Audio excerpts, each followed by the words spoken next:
Did you know that more than 90% of viewers don't subscribe to our channel? If you're watching this and haven't subscribed yet, please consider hitting that subscribe button. We don't run ads on our videos, so we don't earn anything from them. Every subscription, every like, every comment truly means the world to us.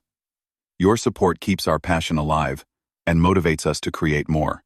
We'd also love to hear from you. Tell us where you're watching from and what time it is right now. Let's start our story.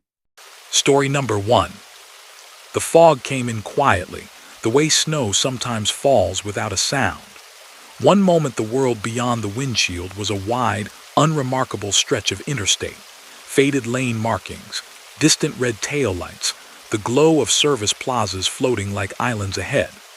The next, it was as if someone had taken a soft, gray brush to the horizon and wiped everything away. Elliot noticed the change first in the rearview mirrors. The stars blurred. The faint comb of distant town lights smeared into a smearless nothing. By the time he realized how thick it had become, the fog was already pressing in around the truck, a pale, glowing wall in the beams of the headlights. He eased up on the accelerator, feeling the subtle shift of weight in the trailer behind him. The big diesel engine hummed steadily, its vibration a low, reassuring presence in the cab. The radio played something tinny and far away, late-night soft rock that had already blended into the fabric of the drive so completely that he barely heard it.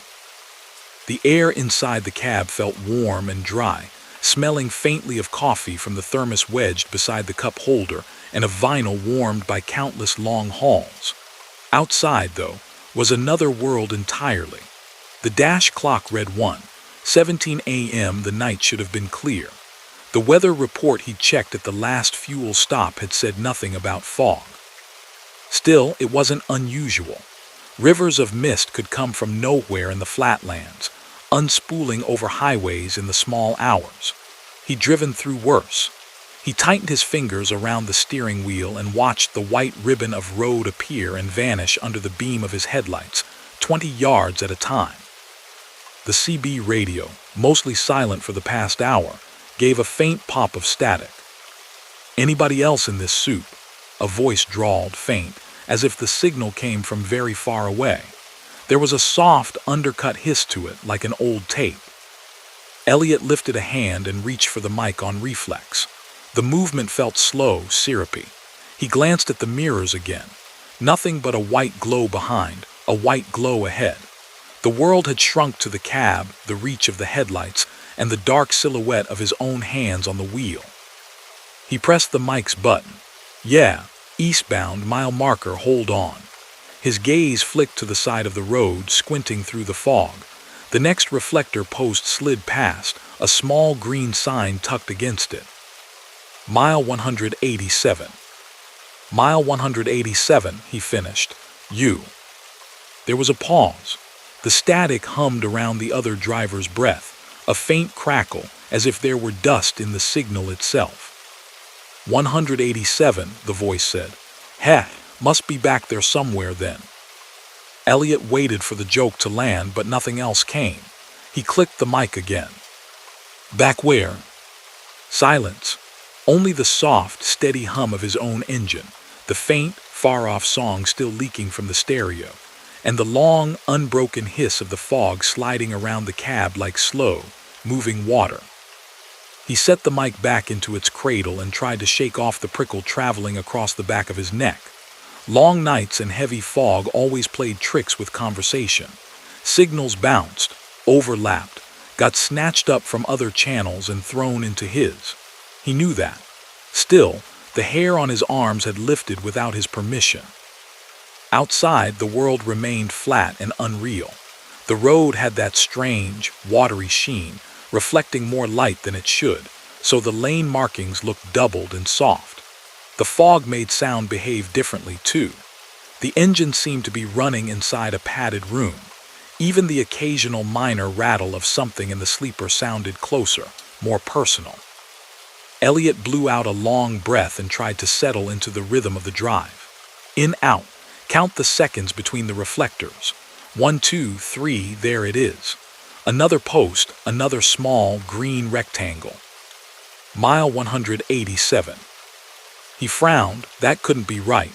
He just passed 187. Maybe he'd misread the last one. Maybe the fog had made the 8 look like a 7. The numbers were small, his eyes were tired. Perfectly normal explanation. He reached for the coffee, unscrewed the top of the thermos with one hand, and poured a careful amount into the lid. The bitter smell uncurled into the cab like a familiar friend. When he took the first sip, it was lukewarm and slightly oversteeped. Not good coffee, but sturdy. The kind that kept the world from blurring at the edges. He kept driving. The fog didn't thin, didn't thicken. It seemed to exist at its own constant density, a steady white corridor through which he moved and moved and moved. Time loosened. The clock changed, 1:26, 1:33, 1:41, and yet nothing in the scenery gave any sense of progression. No overpasses, no exit signs, no landmarks. Only the reflective teeth of the shoulder post sliding past, slow and regular. Another green sign emerged from the white and slid by on his left. Mile 187. His hands tightened on the wheel until he felt the creak of the leather cover. He blinked once, twice. He checked the dashboard clock again as if the numbers glowing there might have changed into something more reasonable. It read 1:47 now. It was impossible. He couldn't have been stuck at the same mile marker for half an hour. The truck was moving. He could feel the vibration of the tires, the purr of the engine, the slight resistance of the wind, or what passed for wind in this muffled, foggy world. It had to be a mistake. Maybe vandals had swapped some signs for a prank. Maybe there'd been road work and no one had updated the markers properly. Maybe. The CB crackled again, interrupting the spiral of explanations. "You still runnin' 187?" the same voice asked, calm, patient, as if inquiring about the weather. Elliot hesitated, then pulled the mic down again. "Still running, eastbound. You broken down somewhere. Need a hand." A soft chuckle fizzled through the speaker. It sounded almost affectionate, but there was a lag in it, a small offbeat, as if the sound had traveled a long way through something thick before reaching him. "Wouldn't know how to tell you where we are," the man said. "Just keep passing, 187 seems like." The words sat heavy in the cab for a moment. Elliot's eyes flicked to the passenger side mirror. Nothing. To the driver's side. Nothing. He checked again ahead, squinting for taillights, for a shoulder flare, for any break in the perfect sameness. "How long you been in it?" Elliot asked before he could stop himself. There was a rustle of fabric on the other end, the faint impression of movement. For a second, he could almost see another cab, another driver, somewhere else within the fog, hands shifting on another wheel, a coffee thermos on another dashboard, another set of eyes staring at mile markers that refused to change. "Hard to say," the man answered. "Clock says wrong things after a while. You notice that yet?" Elliot glanced down again. 1:47 had become 1:47 still. The minutes, for the first time in his memory, seemed reluctant to advance. For a moment he imagined the second hand, though his digital dash had none, stuttering in place, fighting some invisible friction. "It's probably a patch," Elliot said, mostly to hear the sound of his own voice. "Low stretch with no exits. State lines weird sometimes. I'll be out of it soon." "Sure you will," the voice said gently. Ahead, through the white, a darker shape began to form. The gray canvas of a billboard rose from the fog, its support pillars trailing down into invisibility. As he drew closer, the advertisement came into focus. A grinning cartoon coffee mug and the words, "Next rest area, 10 miles." The polite, almost cheerful font made his chest loosen a little. A rest area meant lights, people, perhaps even an explanation. Maybe he'd simply been tense from too many hours behind the wheel. He checked his fuel out of habit. Plenty. He could stop, stretch, wash his face, sit under the fluorescent hum for a while and let the world sharpen again. He drove on, watching the fog swallow the billboard behind him. The road continued, steady and toneless. The hum of the tires against the asphalt remained the same. The radius of his headlights didn't expand or contract. 10 miles felt like an easy span to cross. 5 minutes passed, then 10, then 15. There was no sign for the rest area. Elliot leaned forward, bringing his face closer to the glass. His breath misted the inside of the windshield. The defroster hissed warm air up the glass, carrying with it the faint scent of dust and old plastic. He should have reached the rest area 3 times over by now. Another billboard appeared in the distance. The same coffee mug, the same cheerful slogan. Next rest area, 10 miles.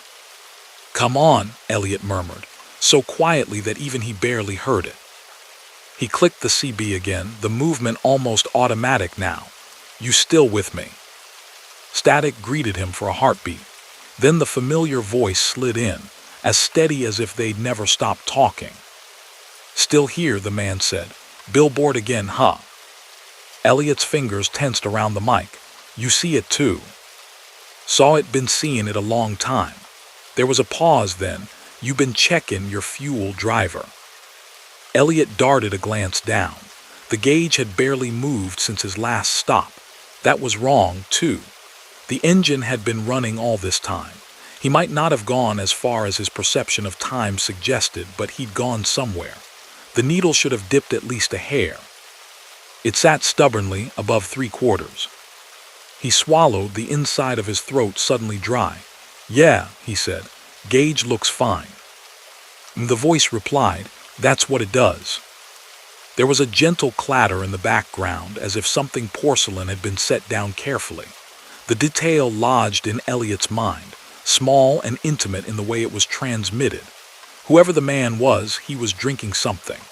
Coffee, maybe. Tea. Sitting somewhere in a cabin very much like this one, seeing very much the same fog.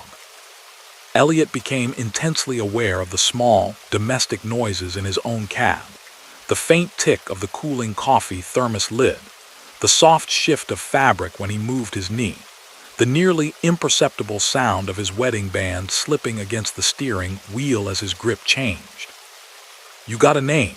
Elliot asked, wanting, suddenly, to hear something human attached to the disembodied voice. "Most folks call me Ray," the man said after a thoughtful pause, as if considering whether the name still fit. "You?" "Elliot." "Well, Elliot," Ray said, and there was something almost kind in the way he said it, "you might as well settle in. Roads like this don't like to be hurried." The highway stretched on, yielding nothing new. The green mile marker that slid past a few seconds later bore a familiar declaration. Mile 187. Something inside Elliot's chest gave an unsteady lurch, as if a small, carefully balanced object had been knocked from its shelf. Yet even as unease unfolded, there was an odd, involuntary sense of surrender that began to seep into the edges of his mind. The cab was warm. The seat molded to the shape of his body in a way that felt almost like an embrace. The hum of the engine, the rhythm of the tires, the muted hiss of the fog outside, they all merged into a single, soft sound, like a slowly drawn breath. The world beyond the glass might have been a blank page. Inside, there was only him, and the gentle, crackling presence of another driver whose truck he could not see. "You been driving long?" Ray asked quietly afterward. 15 years, Elliot said. It felt important to anchor himself in facts. "Out of Ohio. Do the Midwest runs mostly. Nothing like this, though." "Not yet," Ray agreed. The dashboard clock flickered. For a second, the numbers blurred as if they'd been smudged with a thumb. 1:47 quivered, then shifted to 1:48.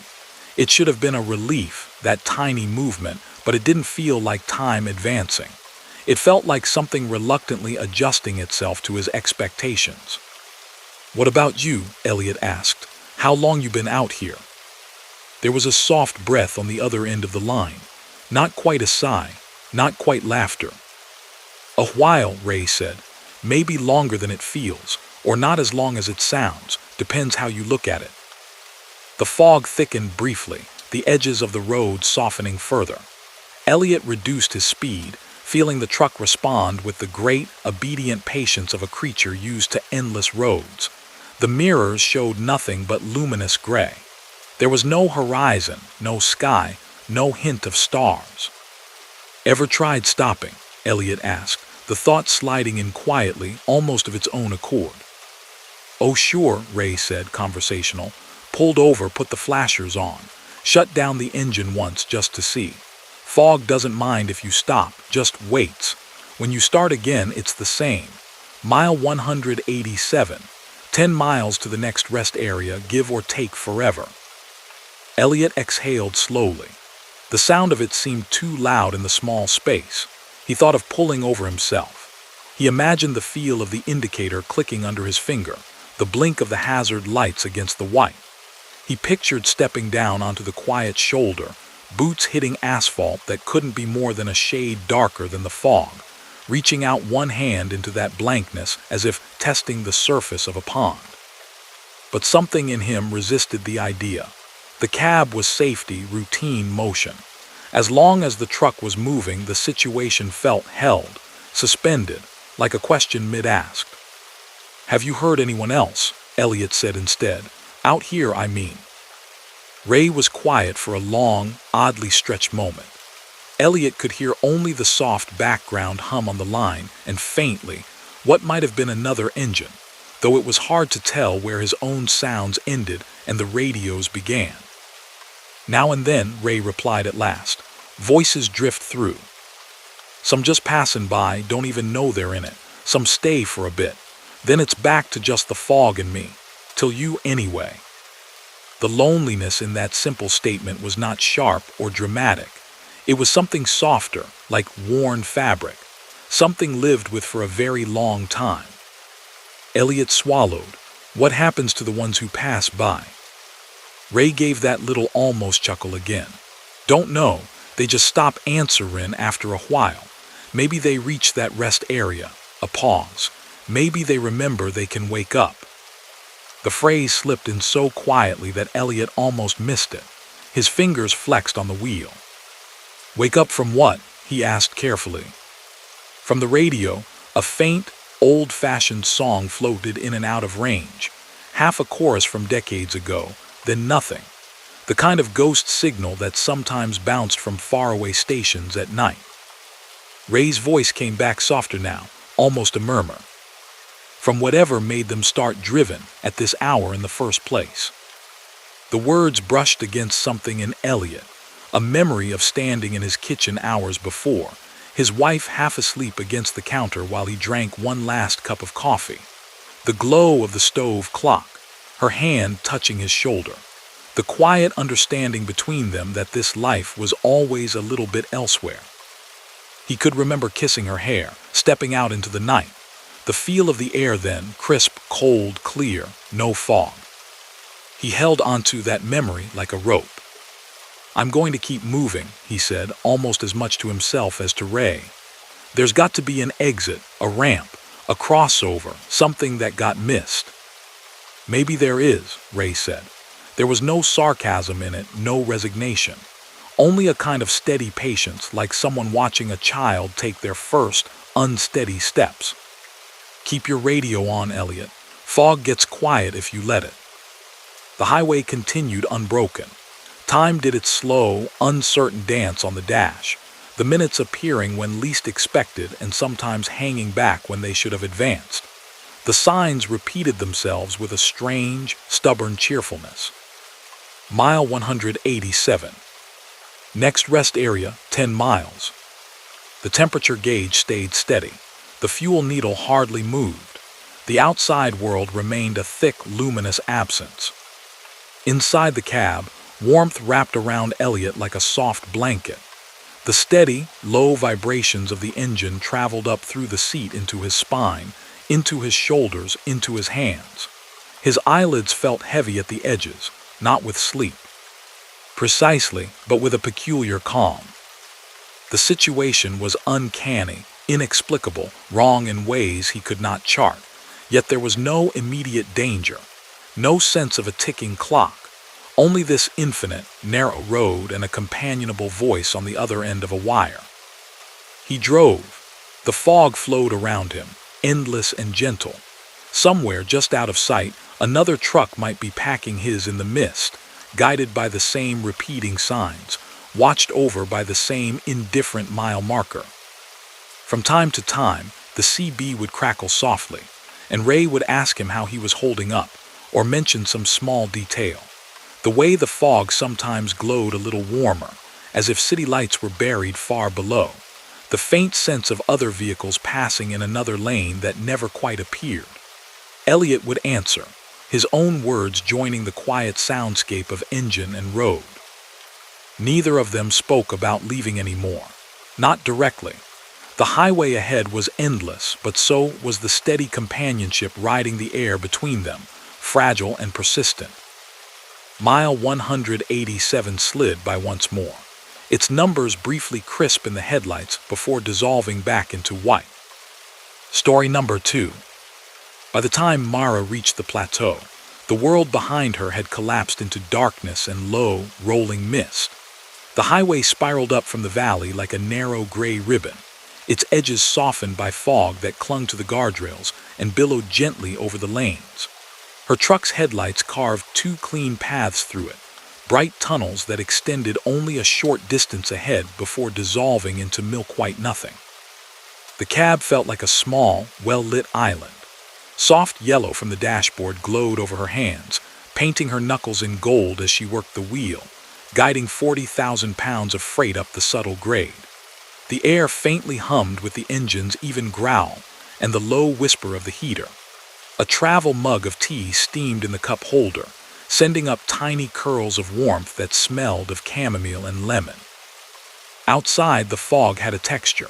It rolled, pooled, thickened in dips and thinned over rises. Every so often, it would part just enough for her to see the faint suggestion of the land beyond, dark slopes, the jagged silhouette of an evergreen, the ghostly outline of a rock cut in the near distance, before closing back in like a curtain. She checked the clock. 2:03 a.m. She had another 3 hours scheduled on this leg before she planned to stop, stretch, and catch a few hours' sleep. The route was familiar, westbound along a 2-lane highway that gradually widened the farther it went. She, driven this section a dozen times, usually under high, cold stars. She could have traced each curve in her mind. Tonight, though, nothing looked quite the same. The fog had a way of rearranging the world. For a while there had been other vehicles. An SUV whose taillights pulsed faintly ahead, a refrigerated rig coming the other way with its headlights dimmed low. In the past 20 minutes those presences had thinned, then disappeared entirely. No oncoming beams, no receding red dots, just Mara, the road, and the soft roar of white pressing in on all sides. Her radio, which had been murmuring late-night chatter earlier in the evening, had gone quiet too. The CB sat in its cradle, light on, channel open, but the noise floor seemed lower than usual, the static almost polite in its restraint. Even the FM stations had grown sparse, fatting to whispers of music and occasional garbled talk show segments swallowed by distance. She checked her mirrors. The tanker trailer behind her loomed in twin frames, a long, anonymous shadow in the fog. Beyond that, nothing. Mara flexed her shoulders against the seat, feeling the familiar, easy pull of muscle over bone, the comfortable ache of hours steered. The isolation didn't scare her. It was part of the job, part of the rhythm she'd long since learned to live inside. Still, the quiet tonight felt different, bigger, as if the plateau itself were listening. The first sign of the stop came from the right, an old-fashioned, reflective rectangle appearing out of the mist like something found at the bottom of a lake. She read it as it drifted through the reach of her headlights. Ponderosa Ridge Truck Plaza, 2 miles. Fuel Showers, 24-hour diner. She frowned. The name wasn't familiar. She knew the major truck stops on this stretch, their layouts, their best parking spots, which ones brewed decent coffee and which ones microwaved it at dawn. Ponderosa Ridge meant nothing. Maybe it was new. some independent place that had bought up an empty lot. It was rare for businesses to spring up in the middle of nowhere these days, but not impossible. Or maybe she'd always chosen a different exit and simply never noticed. A rest wouldn't hurt. The fog made every mile feel longer. Her tea was half gone, its warmth fading. Her eyes felt dry at the corners. A chance to refill, to stretch her legs under fluorescent lights, to listen to the low murmur of other people for a few minutes. It was tempting. She eased back her speed a notch and watched the road more closely. The sign had been on a metal pole, not a billboard. Modest, almost shy. She wondered what kind of place had erected it. The fog thinned very slightly as the road leveled off, revealing a stretch of straight pavement. On either side, black pine shapes rose and fell in suggestion rather than detail. The air seemed to turn colder. Mara felt a faint chill radiating through the glass, despite the steady warmth coming from the vents. Another sign emerged, this one smaller. Ponderosa Ridge, next right 1-2 mile. The arrow beneath the text looked hand-painted, the white slightly uneven. She passed it, craning just a little to read the smaller print at the bottom. Truck parking full service. Ahead through the fog, an angle of darker darkness suggested a ramp. As she approached, it took on more definition. The slight widening of the shoulder, the reflective teeth of lane markers, the modest blue of a service symbol sign mostly swallowed by gray. Mara flicked her turn signal on. The soft, rhythmic tick filled the cab with a calm precision. She guided the truck over, feeling the subtle lean of the trailer as it followed and entered the off-ramp. The change in noise was immediate. The constant, faint rush of highway went distant, replaced by a more contained hum as the truck descended a gentle curve. Thick stands of trees loomed on either side, trunks reduced to vertical smudges in the fog. At the bottom of the ramp, the pavement widened again into an access road. A low, amber glow flared ahead, a pocket of light, fuzzy-edged in the mist. As she drew closer, the shape of a gas canopy resolved itself, its metal roof stretching over several fueling lanes. Beyond that, lower and warmer lights twinkled in a long, rectangular building. Ponderosa Ridge Truck Plaza. A backlit sign declared in big, friendly letters. The edges of the translucent panel were stained with the faint, smoky residue of age. A stylized pine tree rose beside the words, its needles rendered in a shade of green that had probably been brighter once. She pulled into the lot slowly, eyes sweeping across the layout. It was larger than she'd expected.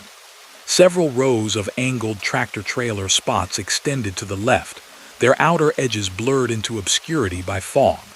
To the right, closer to the building, a cluster of smaller spaces sat under yellow lamps, meant for cars and pickup trucks. A handful of vehicles were scattered around. A dark, boxy rig parked nose out near the end of one row. A faded blue pickup under a light. What might have been an older coach bus further back, its windows dim. The feeling of relief that washed through her at the first sight of other machines surprised her a little with its strength. She hadn't realized how much the solitary stretch had been pressing on her. Mara circled slowly, choosing a spot midway down the row, under a light whose halo wavered slightly in the fog. She nudged the truck into place with familiar ease, straightened, set the brake, and felt the subtle, satisfying settle of the rig coming fully to rest. The engine's growl thrummed a moment longer, then quieted as she turned the key. The sudden stillness felt almost loud.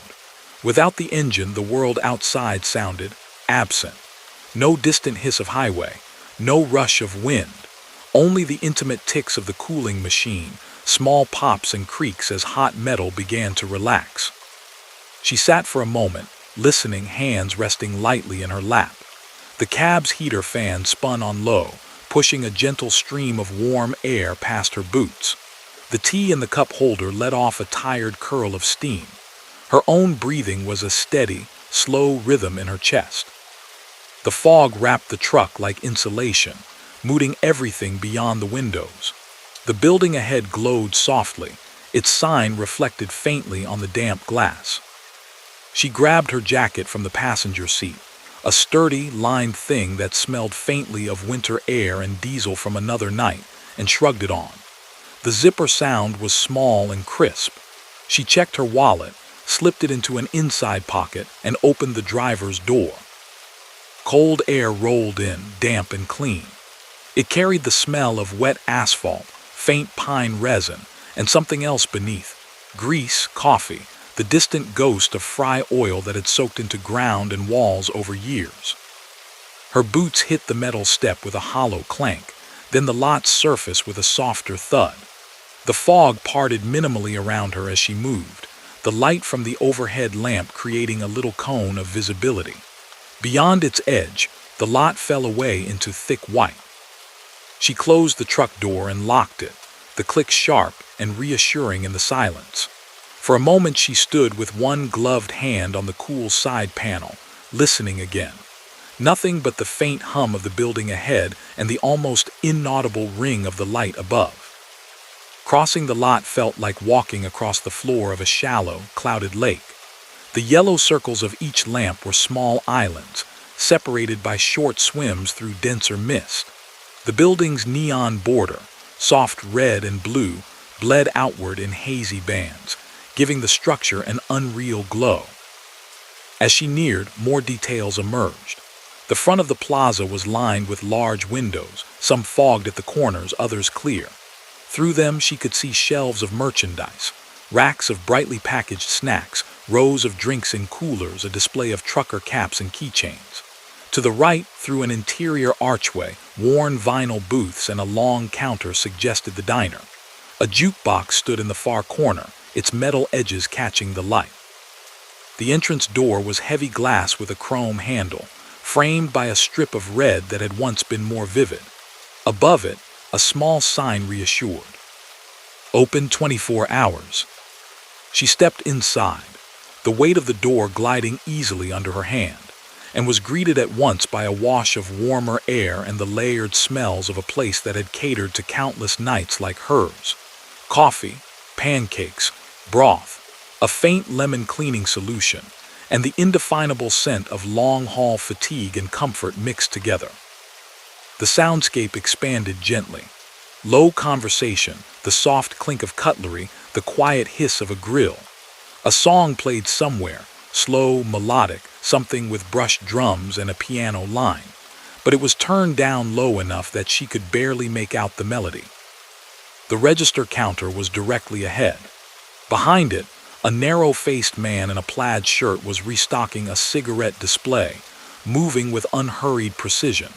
He looked up as she approached, his expression open and neutral, as if he'd been expecting that someone might walk in at exactly this moment. "Even in," he said, his voice mild and even, carrying a faint accent she couldn't place. "Fog's a thick one tonight." Mara tugged off one glove and rested her hands lightly on the counter. The laminate surface was worn smooth by years of elbows and receipts. "Yeah," she said. "Figured I'd pull off for a bit. Didn't realize there was a truck stop here." He smiled slightly, the faintest tipping up of his mouth. "Been here longer than the highway, far as I can tell. Folks find us when they need to. Coffee's fresh. Diner's still serving." His name tag, slightly tilted on his shirt, read Cal in simple black letters. She glanced over her shoulder toward the diner section. A waitress in a pale blue uniform moved between tables, a coffee pot in hand, her hair swept up under a net. In one booth sat a man in a faded ball cap, both hands curled around a ceramic mug, staring abstractly at some point on the wall beyond. At the counter, a woman with silver-shot braids toyed with a plate of fries, her reflective vest draped over the back of her stool. The jukebox's glass front glowed faintly. The same song continued, unbroken, the same brushed drums, the same piano. "How long you stayin'?" Cal asked, bringing her attention back. "An hour or two," Mara said. "Just need a stretch, maybe some soup. You got a shower." "Down that hall to the left." He nodded toward a corridor lined with magazine racks and a freezer chest full of ice cream novelties. "You fuelin' up." She considered, "Not this time, tank's good." He nodded again, as if confirming something to himself. "Take your time, driver. Fog's not going anywhere fast." There was no rush in his words, no salesperson push. Just a simple acknowledgement, like he'd said the same thing to dozens of other drivers over countless nights. Mara moved toward the diner, letting the warmth and the muted bustle seep into her. The vinyl underfoot squeaked faintly with each step. Near the entrance sat a small display of baked goods, wrapped muffins, slices of pie under a domed cover. The air here smelled more strongly of syrup and toasted bread. She slid into a booth by the window, the seat sighing softly under her weight. From here, she could look back out into the lot, though the glass reflected the interior so clearly that the world beyond was only a vague suggestion of shapes behind her own dim double. The waitress approached with a pad and a pen, her smile gentle but slightly tired in a way Mara recognized. "Late-night breakfast or late-night dinner?" the woman asked, voice light. "Maybe both," Mara said. "You got vegetable soup." "Best thing we serve after midnight." The waitress jotted a quick note. "Coffee. Tea if you've got it, chamomile, or whatever's close." "We got chamomile." The woman's name tag read Sandy in blue ink that had faded to gray around the edges. "Truckin', through, or stoppin' long?" "Just passing," Mara said. "Didn't know this place was here." Sandy's eyes drifted toward the window briefly, then back. "Most folks say that." She tapped her pen lightly against the pad. "I'll get your tea." As she walked away, the jukebox in the corner skipped, hiccuped, then slid seamlessly back into its tune, exactly where it had been, the same bar looping with a softness that was easy to miss if one wasn't listening too closely. Mara let herself lean back against the booth, exhaling. Her shoulders loosened. Her fingers, still holding the faint shape of the steering wheel, relaxed slowly against the table's edge. The hum of conversation around her was low and gentle, a kind of background comfort. She looked at the clock mounted above the counter instinctively. The hands pointed to 2:12. The thin second hand moved with precise little ticks. She turned her gaze away. When she looked back a minute later, the time was the same. 2:12. The second hand, however, had moved. It now sat at a different angle, partway around its circle, making its small journey but never seeming to advance the larger ones.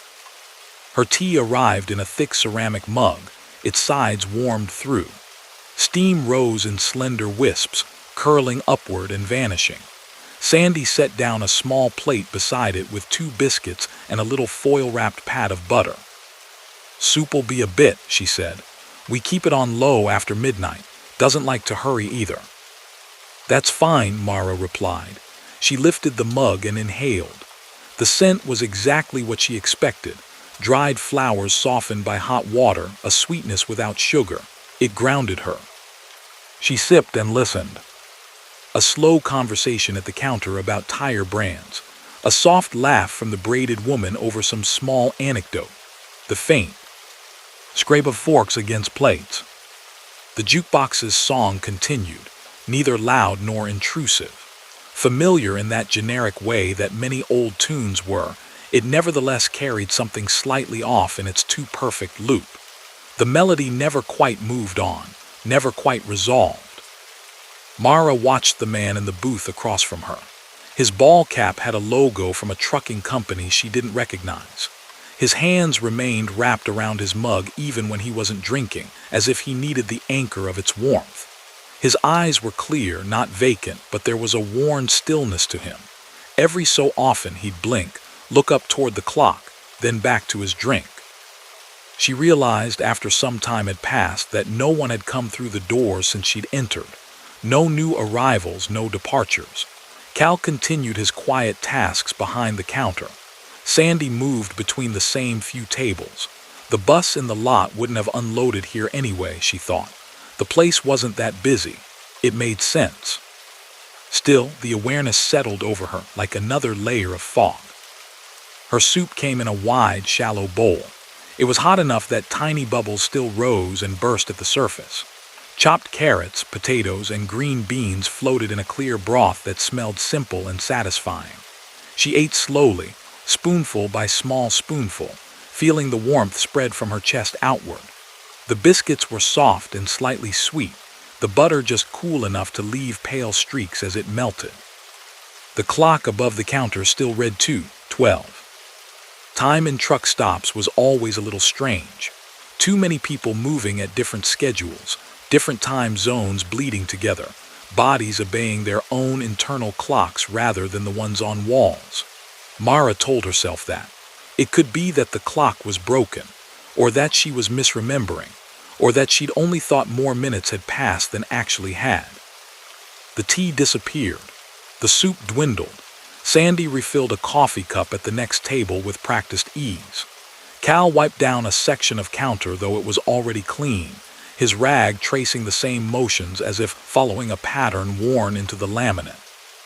When Mara finally checked the watch on her wrist, half expecting some similar strangeness, it showed 2:37. She allowed a small laugh at herself, inaudible to anyone else. Of course, the wall clock was just off. Clocks stopped all the time in these places, that's all it was. Still, when she looked back at it, she was almost relieved to see that the hour and minute hands now pointed to 2:13, as if reluctantly acknowledging that time, after all, had to move. She finished her meal, paid at the register, and stood for a moment under the hum of the fluorescent lights, reluctant to step back into the fog. Cal handed her a receipt with a small, folded piece of paper clipped to it. "Free refill on your next visit," he said. "Just show that. We remember faces better than names." She glanced at the paper. In neat, looping handwriting, someone had written, "Good for one hot drink, Ponderosa Ridge. No date, no expiration." "Thanks," she said. "You're open all the time, right?" "Always have been when folks needed us," he replied. His eyes met hers for a brief moment, and there was something in them that felt older than his face. Not worn exactly, just deep.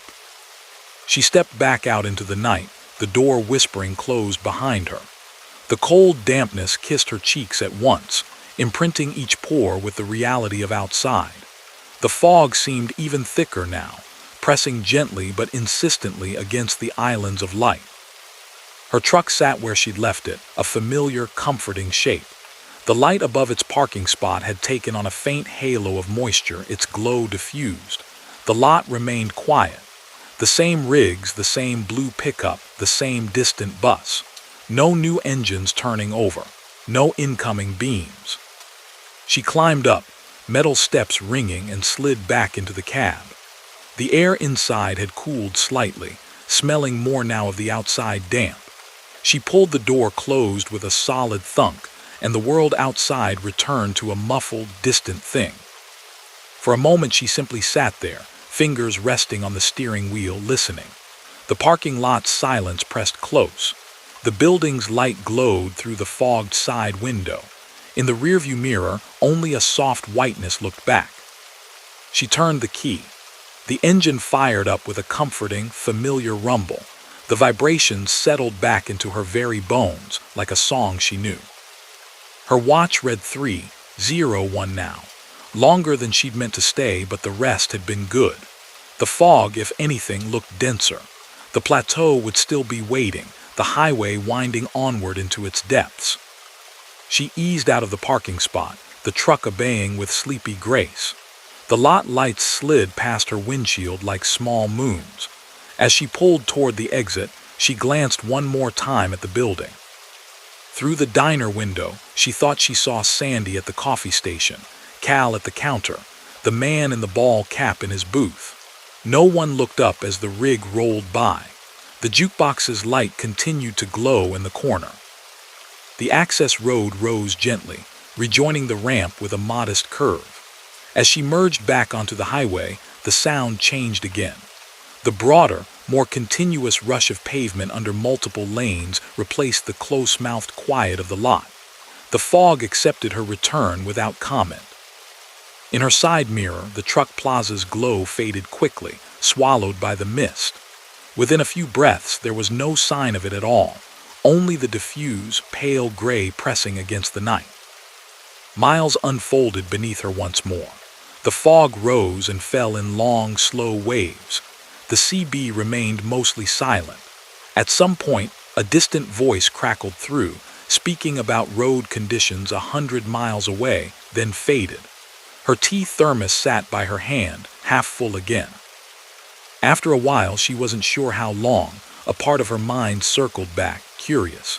She reached for her phone during a straight stretch, woke it with a touch of her thumb, and pulled up her map app. The blue dot marked her clearly on the highway, crawling its way west. She zoomed out until she could see the stretch she'd just traveled. The road curved in the shape she remembered. Exits peppered its length, labeled with their familiar numbers. Gas stations and chain restaurants sprouted near towns. Between markers 84 and 96, however, there was nothing. No side road, no icon, no small gray line detouring toward a lonely valley filled with fog. She frowned, zoomed in further. The satellite view showed only a swath of dark green forest, a streak of lighter gray for the highway itself, and the empty, unnamed land around it. She checked the receipt on the seat beside her. It bore a simple header: Ponderosa Ridge Truck Plaza. Transaction 1427, 2:16 a.m. No address, no city, just a phone number with an area code she didn't recognize and the items neatly listed: soup, tea. Next to it lay the small folded slip Cal had given her. She picked it up at a stoplight in a construction zone, unfolded it carefully. Good for one hot drink. Ponderosa Ridge greeted her again, the ink a deep, unwavering black, edges of the paper soft as if handled many times. For a moment, she considered dialing the number, just to see what would answer. But the idea felt wrong in a vague, unnameable way, like calling up a dream in the middle of the afternoon. The highway opened back to regular speed. The fog thinned gradually as the night deepened, revealing a scattering of stars overhead. Other taillights appeared ahead now and then, small proofs that the world was larger than mist and memory. By dawn, when she pulled into a different, crowded truck stop near a busy junction, the experience of Ponderosa Ridge began to feel like something placed gently into a separate compartment in her mind. Unfolded, examined, refolded. Weeks later, she drove the same plateau again, this time under a clear, cold sky. The air was sharp enough to see the lines of the distant hills, the thin trails of aircraft high above. She watched carefully for the signs. There was nothing between mile markers 88 and 92. No mention of Ponderosa Ridge. No small service icon. No modest off-ramp sliding into the trees. The plateau stretched smooth and uninterrupted, only the guardrails glinting in the sun. Still in the glove compartment, tucked against her registration papers, lay a small, folded slip of paper, its ink unfaded, its promise simple as ever. Sometimes, late at night, when fog pooled in low places and the road grew soft and uncertain ahead, Mara would rest her hand briefly on that compartment, feeling the faint outline under her fingers. And far away, or perhaps never very far at all, the jukebox at Ponderosa Ridge would ease its needle down onto the same groove again, and the clock above the counter would politely consider advancing. Story number 3. The way station appeared out of the fog like a ship in harbor, first a glow, then a loose suggestion of shape, then the hard lines of concrete barriers and low buildings. Naomi had almost convinced herself it would be closed. It was late, after all, past midnight on a Tuesday, the kind of hour when even most law enforcement pulled into quiet corners and let the road take care of itself. But the sign said otherwise. A mile back, through the thick, muffling gray, she'd seen the first hint: prepare to stop, way station open. The LED letters glowed a steady, unwavering amber, without the erratic flicker she'd learned to associate with outdated boards cycling through their messages. Half a mile later, all trucks must enter. The word must carry a faint weight that tightened something behind her ribs. Naomi sipped coffee from the travel mug wedged in the holder, its heat now more memory than reality, and adjusted her grip on the wheel. Her truck moved with patient confidence, the reefer trailer a steady presence in the mirrors. The whisper of the refrigerating unit at her back was a constant, comforting sound under the deeper growl of the engine. She'd been on this interstate all night, pushing through rolling hills that might as well have been an ocean in this weather. The fog had been thick for hours, softening the world to gentle gradients of gray. Highway signs appeared late and vanished early. Headlights bounced back at her in strange ways. Distances felt wrong, stretched in places, compressed in others. Nothing else had surprised her, though, not until the way station announced itself. She knew this route. The way station at mile 241 was officially decommissioned. Construction funding had stalled years ago, leaving it half-renovated and permanently closed. The last time she'd passed through, bright orange, out of service, tarps had hung over the signs, flapping in the breeze. Tonight there were no tarps. The signs gleamed clean and confident. The exit lane ahead was marked in bright, reflective white. Way station exit 14 mile. The arrow beneath it shone sharp and sure. That could have been updated, she told herself. Plans change. Funding arrives. They could have reopened it. She hadn't driven this exact stretch at night in months. Things popped up. Things got fixed. Still, she glanced at the CB. The channel was quiet. The last voice she'd heard had been an hour back, some driver asking about road conditions near a rest area. Since then, only the occasional, almost delicate hiss of static. The next sign came sooner than she expected, emerging from the white as though it had moved closer in her absence. Way station, 18 mile left lane trucks only. An odd placement. Most stations sat off to the right, well clear of the main flow.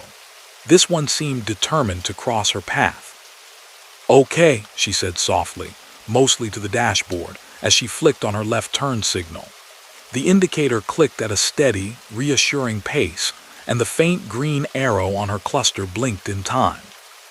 The highway's right lane continued forward into the fog, a straight line of gleaming reflectors. The left lane split, curving gently toward a broad, illuminated archway that grew clearer as she approached. The arch bore the station's insignia and a simple directive: scale ahead, follow arrow. She guided the truck into the lane. The asphalt here felt subtly different under the tires, a faint change in texture like moving from carpet to polished floor. Her speed dropped as a matter of habit, the numbers on the digital readout descending from 63 to 35 to 20. The fog thinned slightly under the station's lights. Tall poles flanking the lanes washed everything in a pale, sodium glow that smeared softly across the damp pavement. The building itself was low and flat, a long rectangle of concrete and glass with a raised control room set above the lanes, its windows angled down. Red and green arrows hung above each scale platform. Naomi watched those now, easing toward the nearest as its overhead arrow blinked from red to green with a crisp finality. The sign ahead displayed weight limits and lane assignments in bold numbers. A smaller LED panel beneath it lit up as she rolled slowly forward, its amber characters forming one word at a time. Lane 3. Proceed slowly. Her lane sign was marked 1. There was no 3 that she could see. She eased to a careful stop before the scale plate and peered ahead. To her right, painted on the ground, were lanes 1 and 2. To her left, beyond an unused, coned-off strip, sat another, narrower lane with a faded 3 stenciled at its entrance. The overhead arrow above that lane glowed a steady green. Between her and that lane were several concrete barriers and a strip of worn paint suggesting that, once upon a time, traffic might have flowed differently here. The LED panel flickered again. Lane 3. Truck 7H429C. Proceed slowly. Naomi's fingers curled, a little more firmly around the wheel. Her license plate wasn't one she had memorized in exact detail. It was easier to think of her truck as Naomi's truck, not as a string of numbers and letters. But those last 3 digits were familiar. She saw them often on paperwork. Coincidence, she thought. All trucks must enter, some must go to the secondary inspection. Maybe this was one of those more thorough stops. Maybe lane 3 was back in service and she just hadn't noticed the updated flow. Yet something in the set of the barriers, in the faded look of that stenciled number, suggested old use, not new. The intercom crackled to life, dragging her attention up. The speaker grill was mounted on a pole near the driver's side, its mesh slightly corroded but recently wiped clean. No one was visible in the windows above. The control room's interior seemed dim, edges blurred by light reflection. Unit 7, Hotel 4, 29er Charlie, a voice said. It was calm, low, and androgynous, the syllables shaped in that neutral tone shared by many long-time dispatchers and clerks. Proceed to lane 3 for auxiliary screening, please. Stay in your vehicle. She hesitated, then rolled her window down enough to speak through the crack. Cold air slipped in, smelling of damp concrete and electric light. Copy that, she said. Just want to confirm lane 3, the one on the far left. A very small pause. Somewhere above, behind tinted glass, a faint movement suggested someone shifting in a chair, or perhaps simply the ventilation fan cycling on. Lane 3, the voice repeated, patient, unhurried. Auxiliary screening. Proceed slowly when the light is green.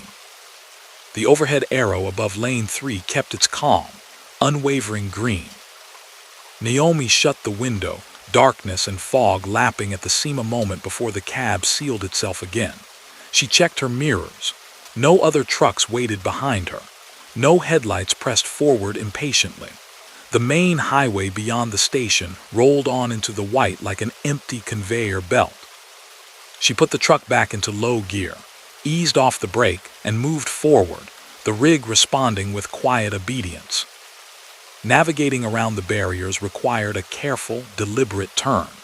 The steering wheel pulled under her hands with a familiar, heavy grace.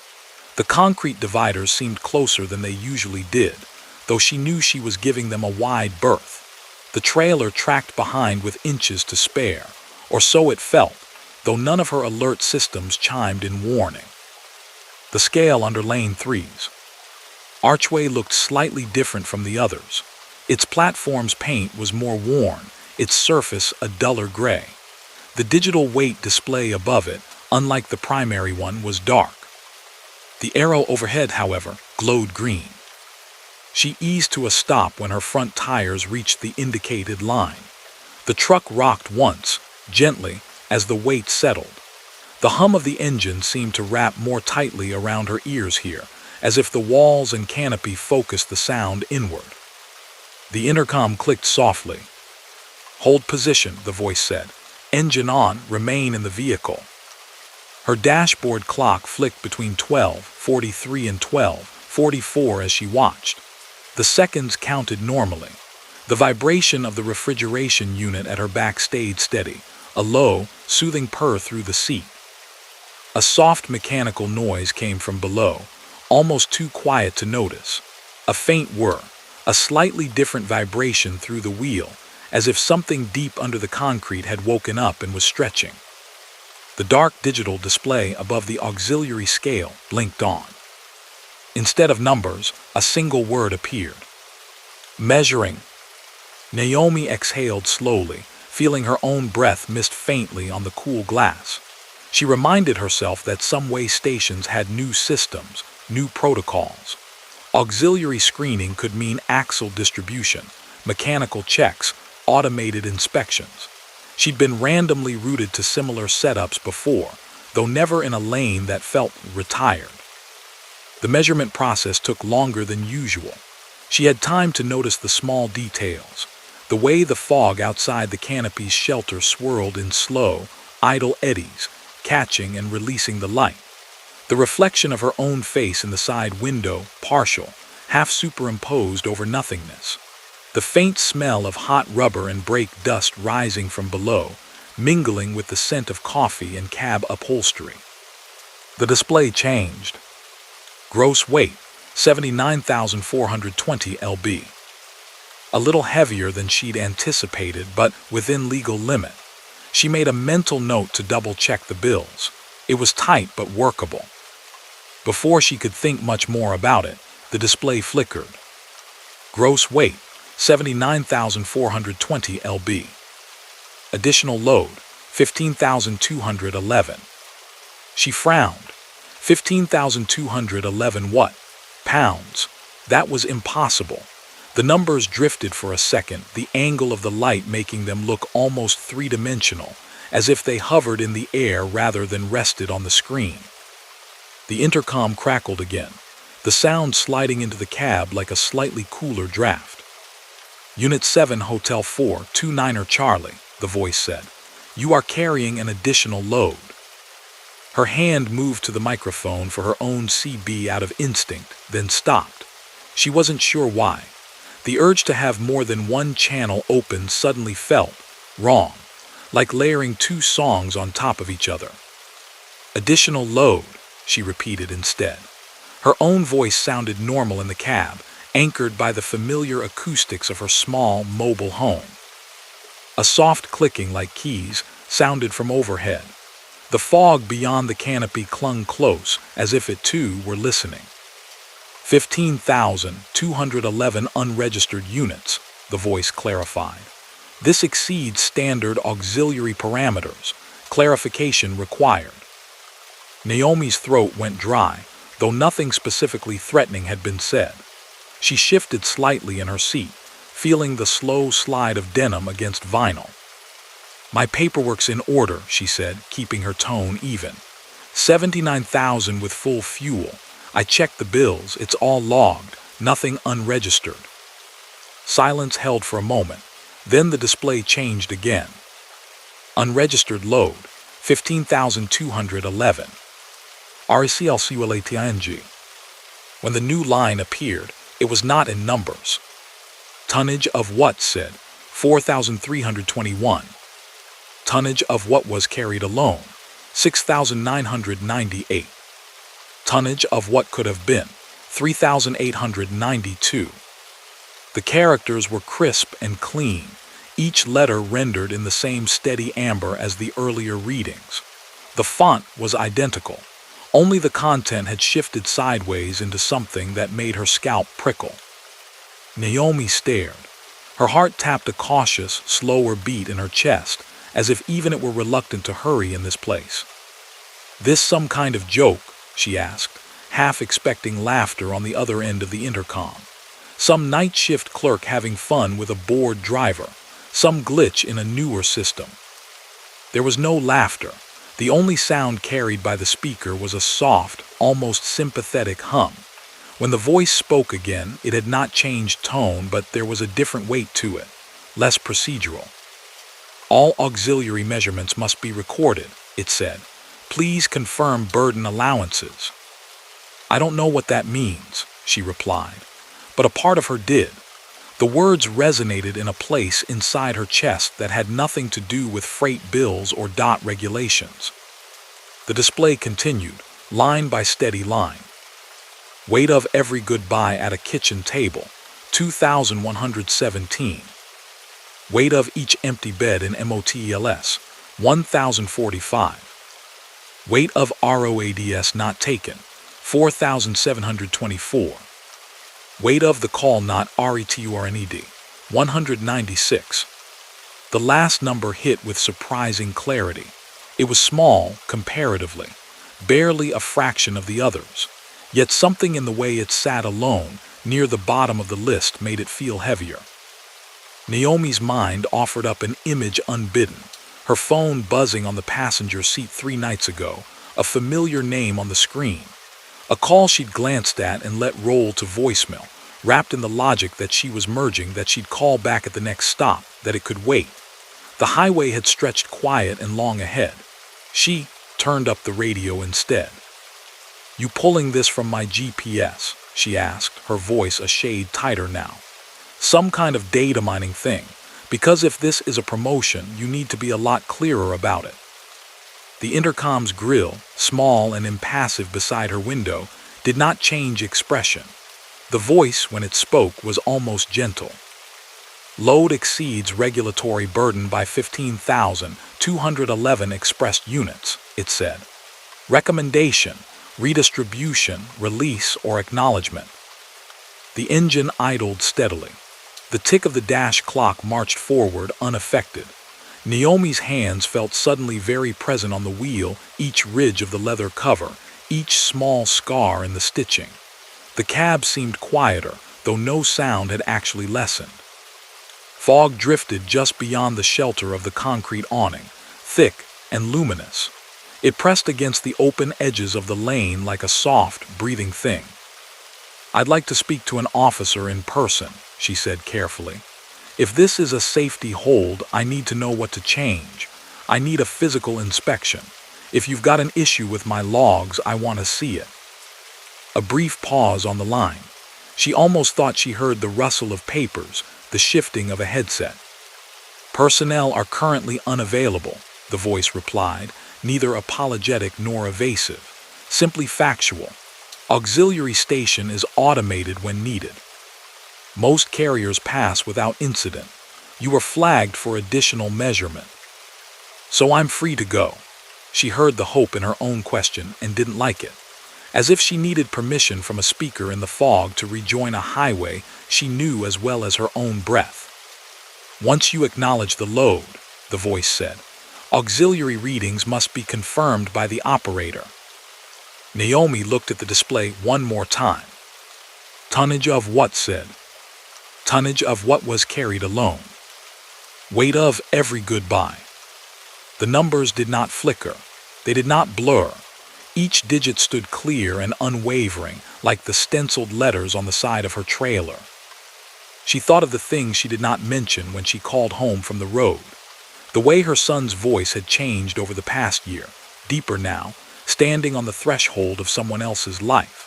The way her mother's breathing sounded over the phone, softer, sometimes catching on words. The empty seat beside her on nights like this, where once, briefly, someone had shared coffee and silence and the glow of shared maps. She had chosen this life fully. She loved the road, the miles, the strange, fluid geography of truck stops and midnight diners and sunrises seen through bug-streaked glass. The things it required her to carry were not easily listed in a ledger. But here, above an auxiliary scale in a fog-wrapped station, someone, or something, had done exactly that. Naomi let out a slow breath. It fogged the glass faintly, then vanished. "Fine," she said at last. "I acknowledge it. I know what I'm carrying." Saying it out loud changed nothing, and yet, in a small, nearly imperceptible way, changed everything. The words hung in the air of the cab a moment, then settled into her like a familiar weight made newly visible. The display responded at once. Load acknowledged. Redistribution in progress. A subtle shift moved through the truck, not physical, not measurable by any sensor she possessed, but real in the way her shoulders eased a fraction, in the way her jaw unclenched. The fog at the edges of the awning swirled, as if stirred by a wind that didn't touch the highway. The numbers on the auxiliary display began to tick downward, slowly at first, then faster, like sand easing through a narrow neck. Unregistered load, 1521, 114,908, 13,502. They did not drop to zero. They settled eventually at a new figure. Unregistered load, 7,003. Within auxiliary GYDLNES. The intercom chimed once, a soft, clear tone that reminded her, absurdly, of the bells on some old roadside motel desk somewhere far behind her in memory. "Auxiliary screening complete," the voice announced. "You are cleared to return to primary flow. Safe travels, driver." The overhead arrow above lane 3 shifted from green to a warm, reassuring amber, then to off. The main lane sign ahead blinked green, bright and ordinary, directing her back to the world of mile markers and fuel stops. Naomi sat for a few seconds longer watching the display. The numbers held steady. The word measuring vanished, leaving only a simple, content way complete. "Who are you?" she asked before she could talk herself out of it. "What is this station?" The intercom crackled softly. For the first time, the voice seemed to consider its answer. "We are here when the fog is thick and the hour is late," it said at last. "This lane opens when needed. Most don't remember it in detail. That helps. Proceed when ready." Somewhere behind her, a truck rolled past on the main highway, its distant rumble softened by distance and mist. Life, regular and instructional, continued beyond this pocket. She swallowed, nodded once to no one in particular, and nudged the truck back into motion. The rig eased off the auxiliary scale, the weight of its cargo unchanged, and yet her hands felt lighter. Or perhaps it was just the awareness of what pressed against her spine that had shifted. She steered carefully through the curling fog, following the arrows back toward the merge. The station's building slid past on her right, its windows reflecting only fog and lights.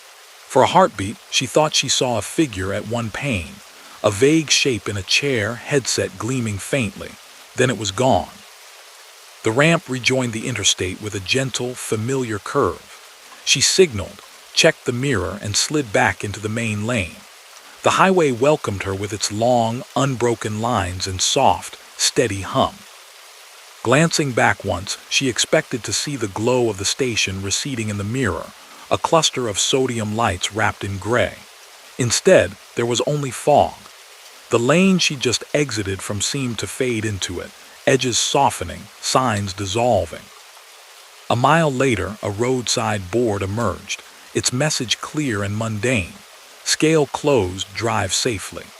The out-of-service tarp hung limp across the old station information, its edges frayed. Her dashboard clock ticked over to 12:45. The coffee in her mug had cooled further, but its taste, when she took a tentative sip, felt steadier somehow, more grounded.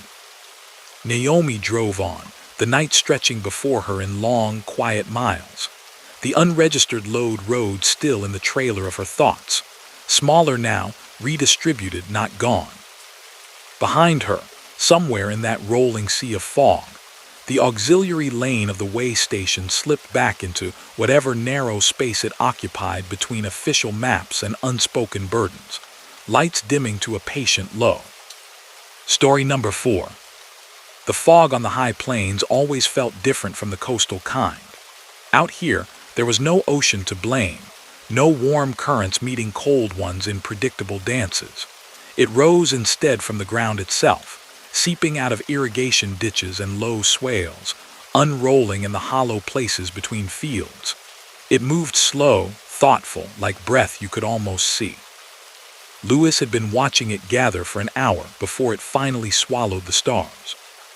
He'd left the last decent-sized town just after 10, passing the glow of motels and fast food signs as they sank behind him into the dark. Beyond that, the interstate smoothed out into a long, low arc across the plains, the kind of road that made some people drowsy and others peaceful. Lewis counted himself in the second group. He liked the way the horizon pulled evenly on either side, nothing but grain elevators and the occasional farmhouse flicker to break it. Tonight, though, the horizon had disappeared. The fog had started as a gentle blur around the oncoming headlights. Then it thickened, climbing from the ditches like an invisible tide, until the beams of his own truck pushed ahead into a softly glowing wall. The world outside the cab shrank to a simple geometry, a ribbon of asphalt, two luminous white lines at its edges, the muted red glow of his own marker lights reflected back from the mist. The rest, fields, fences, far-off wind turbines, vanished. Inside, the cab was warm and faintly golden. The dashboard lights cast a steady amber glow over his hands and the worn steering wheel cover. The radio was tuned low to a classic country station, the singer's voice drifting in and out as the signal fought the atmosphere. The smell of fresh coffee from his thermos blended with hints of engine heat, old vinyl and fabric steeped in countless other nights. Lewis wasn't worried. Not yet. He'd driven in worse. He adjusted his speed down, feeling the subtle shift of weight as the trailer matched his intention. The truck hummed, a familiar content sound, patient as a big animal that knew the trail in its very bones. He checked his mirrors. The fog returned his gaze with a gentle, luminous blankness. Somewhere behind that white curtain, he knew, were other vehicles, the occasional late-night car, another rig or two. But tonight the highway felt like a private road. The CB, which had carried a slow trickle of chatter earlier, weather reports, jokes, the occasional warning about a stray deer, had gone mostly silent. Only the low, dry rustle of static remained like a far-off river. He took a sip of coffee. It was still warm enough to spread out through his chest, comforting, a small sun he could carry with him. The clock on the dash read 19 a.m. Another 3 hours would put him at the big junction where he planned to sleep. If the fog held this thick, he'd consider pulling off earlier, but for now the road felt manageable. The first hint that tonight would not be like other foggy nights came in the form of lights. They appeared ahead as a trio of faint, soft glows floating in the mist. At first he thought it was an oncoming vehicle's reflection, some odd angle to the glass. But as he drew closer, the pattern became clearer. 3 sets of red taillights, lined up one behind the other, perfectly spaced, perfectly steady. A convoy. Relief touched him briefly, like a hand on his shoulder. There was a quiet comfort in not being entirely alone in bad visibility.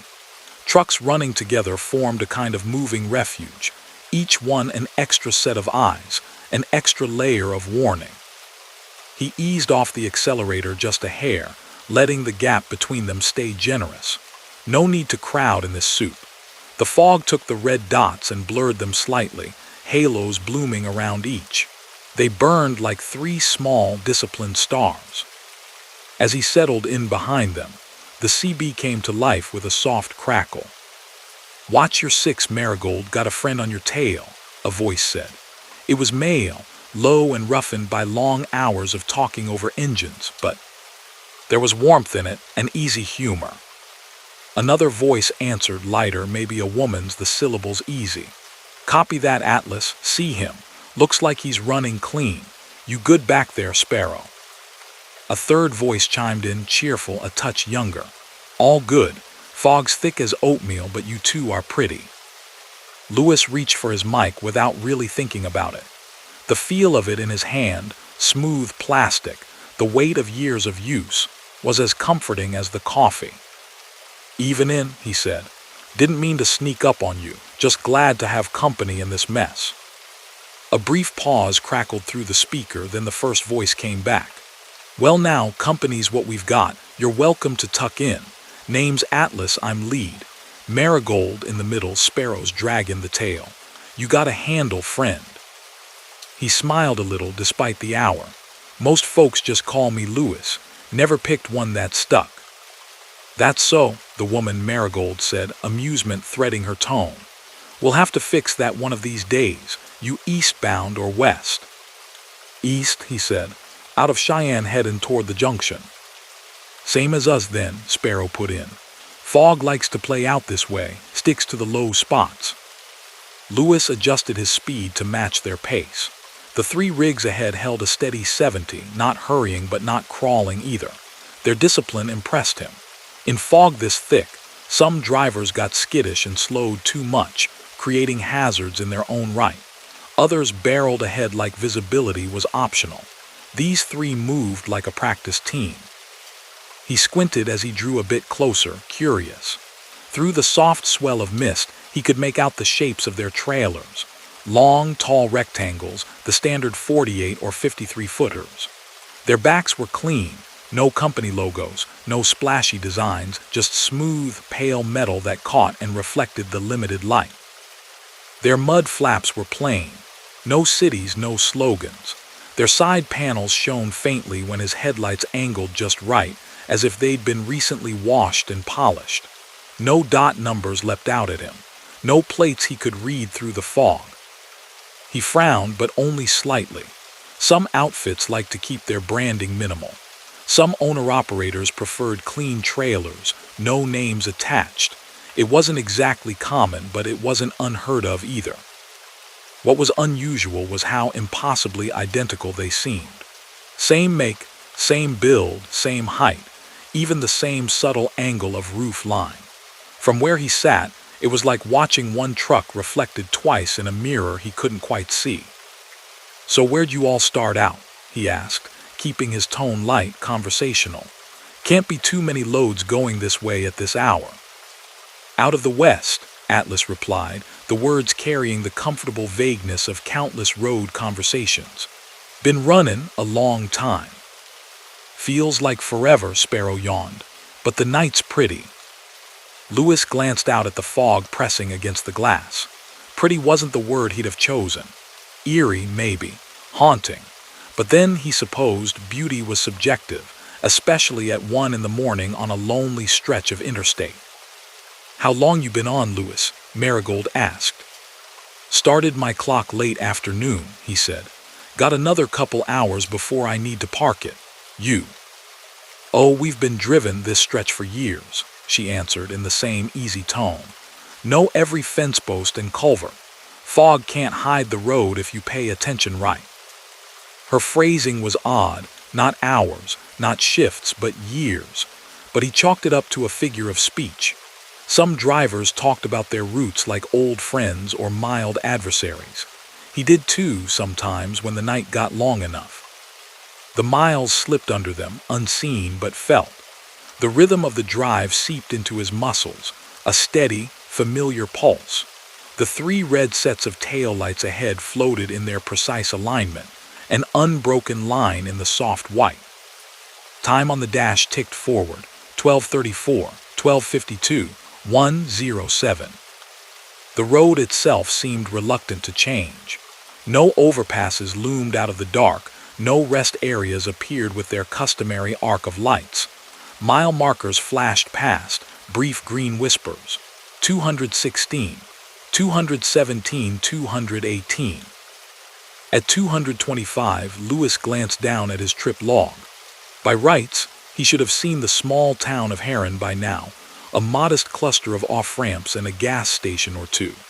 He'd been halfway planning to pull in there, top off his tank, and stretch before the last leg. But the fog outside remained unbroken. No telltale glow announced approaching civilization. The convoy ahead made no mention of exits. "You all blowin' past Heron?" he asked, breaking a comfortable silence. "Thought I might stop, but I'm not seein' the signs." Static whispered for a moment, longer than seemed necessary. Then Sparrow's voice came back, cheerful as before. "Ain't no Heron out this way tonight."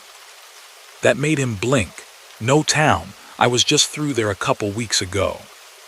Marigold's tone threaded in thoughtful. "Depends when you count as just, sugar. Places move on. Roads shift. Sometimes the map's a memory that hasn't caught up yet." He laughed, but it came out a little forced. "That's a pretty poetic way to tell me I missed my exit." "Could be you didn't miss a thing," Atlas said. "Could be you're exactly where you need to be for now." The 3 rigs ahead never faltered. Their speed remained the same. Their taillights glowed with that steady, candle-soft red. Lewis felt a peculiar sensation in his chest, as if something inside had tipped slightly, changing the way his weight rested in the seat. He checked his GPS on the dash, a small, reliable unit that had guided him through countless trips. Its screen showed his blue arrow crawling along Interstate 80, as expected. The next town listed was Heron, distance 7.2 miles. He drove on, the fog pressed in, plush and patient. The GPS's numbers counted down, 613.8, 1.4. The convoy ahead didn't change. No exit signs appeared. No orange sodium lights broke the gray. At 0 miles, the GPS chirped politely. ARRIVING ATHARREN. On the tiny display, a side road was marked, a neat little interchange icon. Outside the windshield, there was nothing but the unbroken sweep of interstate and fog. Lewis's grip tightened on the wheel. The warm cocoon of the cab felt a touch smaller. "You folks sure about where we are?" he asked, trying to keep the edge from his voice. "My map says we just passed Heron. I'm not seeing so much as a gas station out there." Atlas's reply came slower this time, as if he were choosing his words with unusual care. "Well now," he said, "we've been out on this run a long stretch like I told you. Long enough some places we remember ain't there anymore. Long enough some places that ain't on your dash yet feel real familiar to us." "You're not answering the question," Lewis pointed out, a wry attempt at humor framing the words. "Where are we?" Sparrow cut in, his voice softening. "You're in the fog with us, brother, that's all. It'll lay down when it's ready."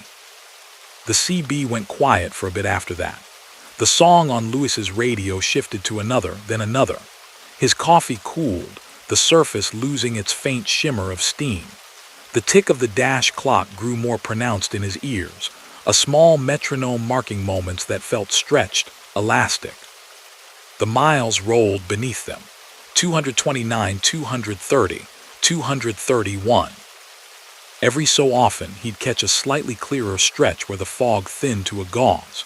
In those moments, he'd try to read the outlines of the trucks ahead more clearly. Their cabs were boxy, older style, maybe 20 years behind the current aerodynamics. Square noses, tall stacks, no fairings.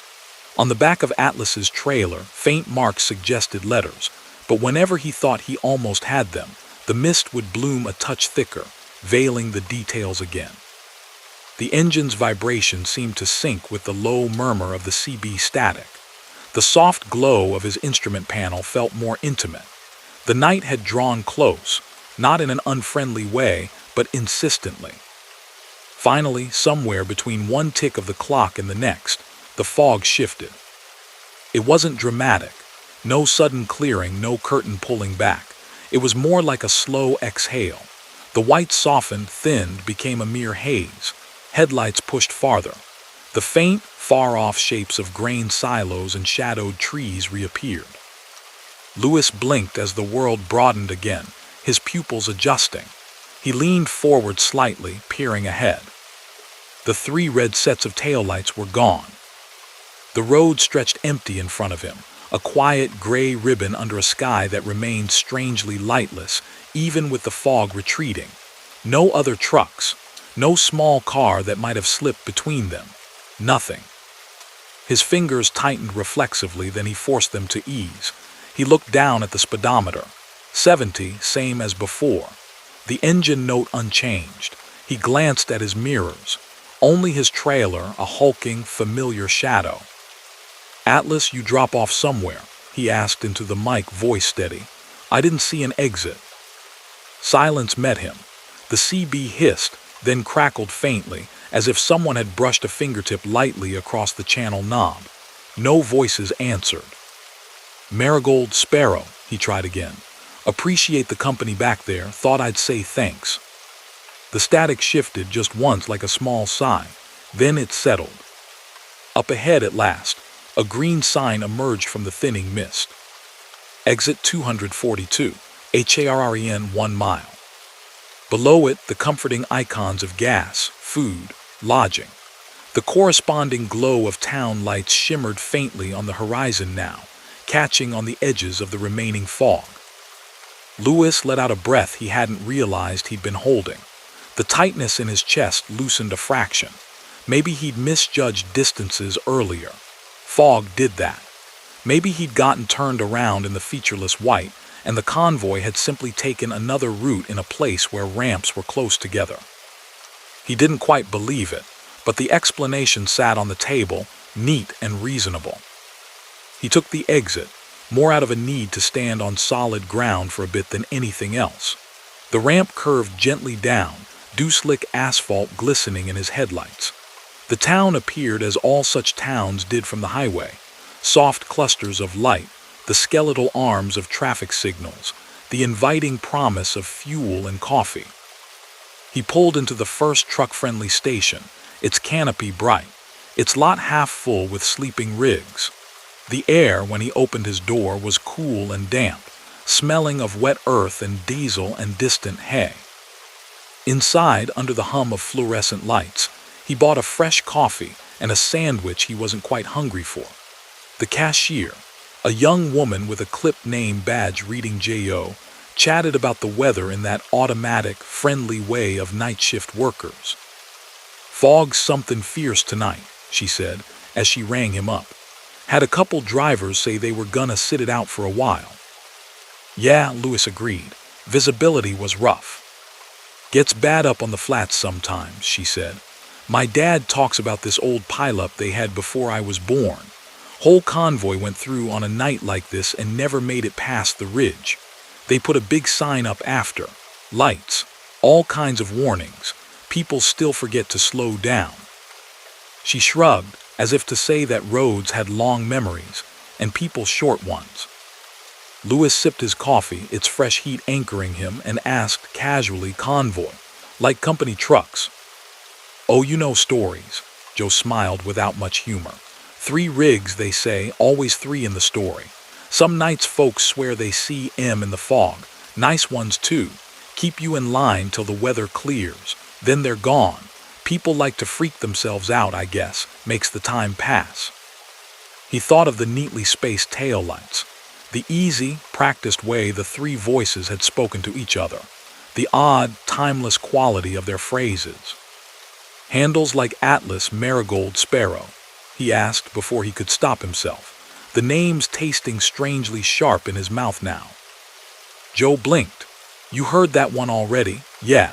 Those are the names my dad remembers anyway. Old CB chatter. Could be someone just keeps recycling the story with the same details. You truck long enough, you hear the same ghost tailies at every diner." Her tone made it clear she didn't buy much of it. She slid his receipt across the counter. "Don't spook yourself out there," she added. "Road tricky enough without that." Back in the cab, the air felt a touch cooler, or maybe that was his imagination. He set his coffee down carefully, the cup warm against his fingers. The fog outside the windshield hung lighter now, a soft veil rather than a wall. He looked at the CB, its small, orange channel indicator glowing steadily. His thumb hovered over the mic for a moment, then he pressed it. "If you're still out there," he said, his voice a little softer than before, "thanks for the lead. Roads were easier with you in front." Static answered, calm and even. Then, just as he was about to set the mic down, a faint, almost musical crackle slid through the speaker. 10-4, Lewis," Marigold's voice said, distant now, as if coming from very far away or down a long, padded hallway. "Keep the shiny side up." Atlas's tone layered in for just a second, deep and reassuring. "Fog's always thinner when you're not clocking it. You'll be fine." Then Sparrow, his lightness still intact, though carrying an echo. "See you on another stretch." The channel cleared. The CB went back to its soft, neutral hiss.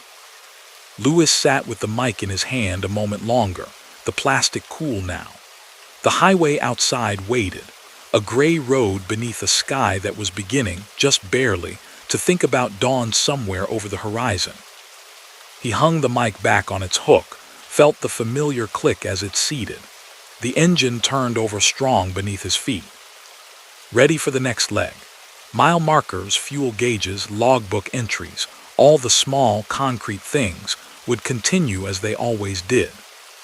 Out on nights when the fog rose from the fields and wrapped the interstate in its quiet, unwavering embrace, sometimes a trio of red lights would appear ahead, steady and sure. Sometimes voices would come through the static, patient and kind, offering nothing more than company and an unerring sense of where the next invisible curve lay. Whether they belonged to living drivers with old-fashioned rigs and a taste for storytelling, or to something that had attached itself to the lonely geography of the road, was a mystery that did not need solving to be felt. Lewis shifted into gear, checked his mirrors, and eased back toward the on-ramp. The highway opened its long arms once more, ready to bear him east. Somewhere far along it, the fog was already thinking about its next slow ascent. Story number 5. By the time Claire admitted she was tired, the interstate had already become a tunnel of light and fog. Headlights stretched forward in two pale spears, probing only a short distance before being swallowed by the gray. The dense, low-hanging mist moved in slow, patient drifts over the asphalt, softening the painted lines until they seemed to float, white threads on a blank canvas. The world beyond the reach of her beams might as well not have existed. Inside the cab, everything felt small and close and familiar. The dashboard glowed in mellow oranges and greens. The gentle hiss of the heater blended with the deeper rumble of the diesel engine. Empty coffee cups rattled softly in their holders when the road surface changed. The smell was a mix of stale coffee, laundry detergent from the duffel bag on the bunk, and that faint, distinct note of long-used fabric warmed by human presence. Her eyes burned at the edges. Not painfully, not yet, but with that grainy sensation that presaged a harder crash later if she pushed too far. She blinked more often, noticing each slow drop and lift of her eyelids. The clock on the dash glowed 1:32 a.m. She started the day with the best of intentions: early departure, smooth distance, a long nap at the big truck stop she liked just past the river. But construction had snarled her in two separate tangles. A minor delay at a shipper had stretched into nearly an hour. Then there had been a wrong turn detour through a town whose streets seemed designed by someone with a grudge against long vehicles. Everything had added small weights to the scale, until the end of her legal hours and the end of her energy had drawn close together in a way she didn't like. She needed a place to park. Soon.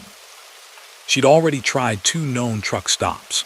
Both had been packed to the edges, rows of rigs huddled nose to tail in every slot and along every curb. Hand-lettered cones blocked the fuel islands where drivers had given up and simply shut down.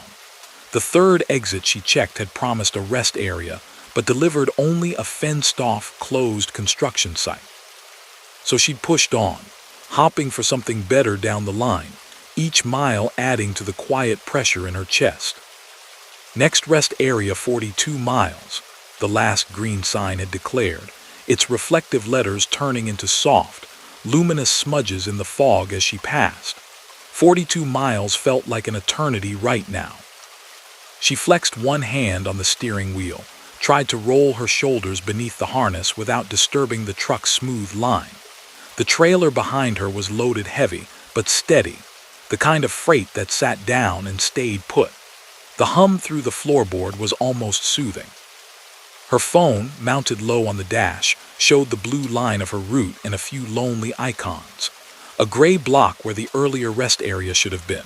2 more farther on, both flagged as often full. Tiny text labeled a town ahead, the kind with a handful of streets and maybe a diner if she was lucky. Fog thickened, feathering against the glass. The shoulder reflectors blinked by like ghostly cat eyes. The occasional oncoming headlight passed in the opposite lanes as a brief, blurring comet, gone almost before it arrived. The CB crackled with the distant noise floor of other drivers somewhere off in the night, but no voices were close enough to pick out. Even the radio had lost most of its stations, leaving behind a single late-night host murmuring about something inconsequential until his signal, too, faded into hiss. Claire exhaled steadily, tried not to dwell on how good it would feel to simply stop, to turn off the key and let the tight coil of her attention loosen.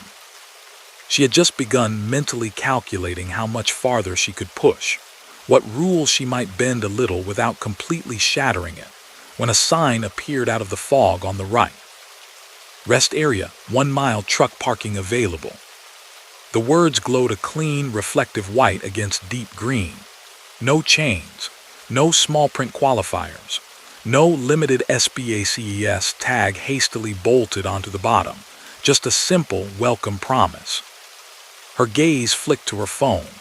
The map showed no such rest area along this stretch, only uninterrupted highway between where she was and the next town. She zoomed in. The digital road remained blank. She looked back at the sign disappearing into the mist in her side mirror. It had been solid, clear, not some stray billboard for a facility miles off the road. Her heartbeat picked up, not from fear exactly, but from the sense of a puzzle placed gently in her path. Fatigue can make the mind misread things, she reminded herself. Fog scatters light. Maybe she'd seen what she wanted to see. A minute later, another sign materialized. Rest area, 1 2-mile truck and car parking. An arrow pointed confidently ahead. Okay, she said quietly, as much to the truck as to herself. I'll bite. She clicked her right turn signal on. The soft tick-tick felt almost exaggerated in the cabin's hush. The ramp appeared shortly after, a darker patch of road peeling away from the main lanes, marked by a blue rest area board and a small reflectorized arrow. The fog thinned just enough that she could see the curve of it slipping down and away. Claire guided the truck into it, feeling the slight shift of inertia as the trailer followed. The engine sound changed subtly, echoing off nearby embankments and low concrete walls. As she descended, the light ahead brightened. The rest area revealed itself slowly, like a shape emerging from deep water. First the tall poles of parking lot lights, then the low, sprawling building of the facilities, brick and glass and metal roofline. Finally, the wide expanse of truck parking, lanes striped in clean white. And still, thick fog pooled in the low spots, diffusing every light into a soft, haloed glow. She had never seen this place before. At least, she was almost certain she hadn't.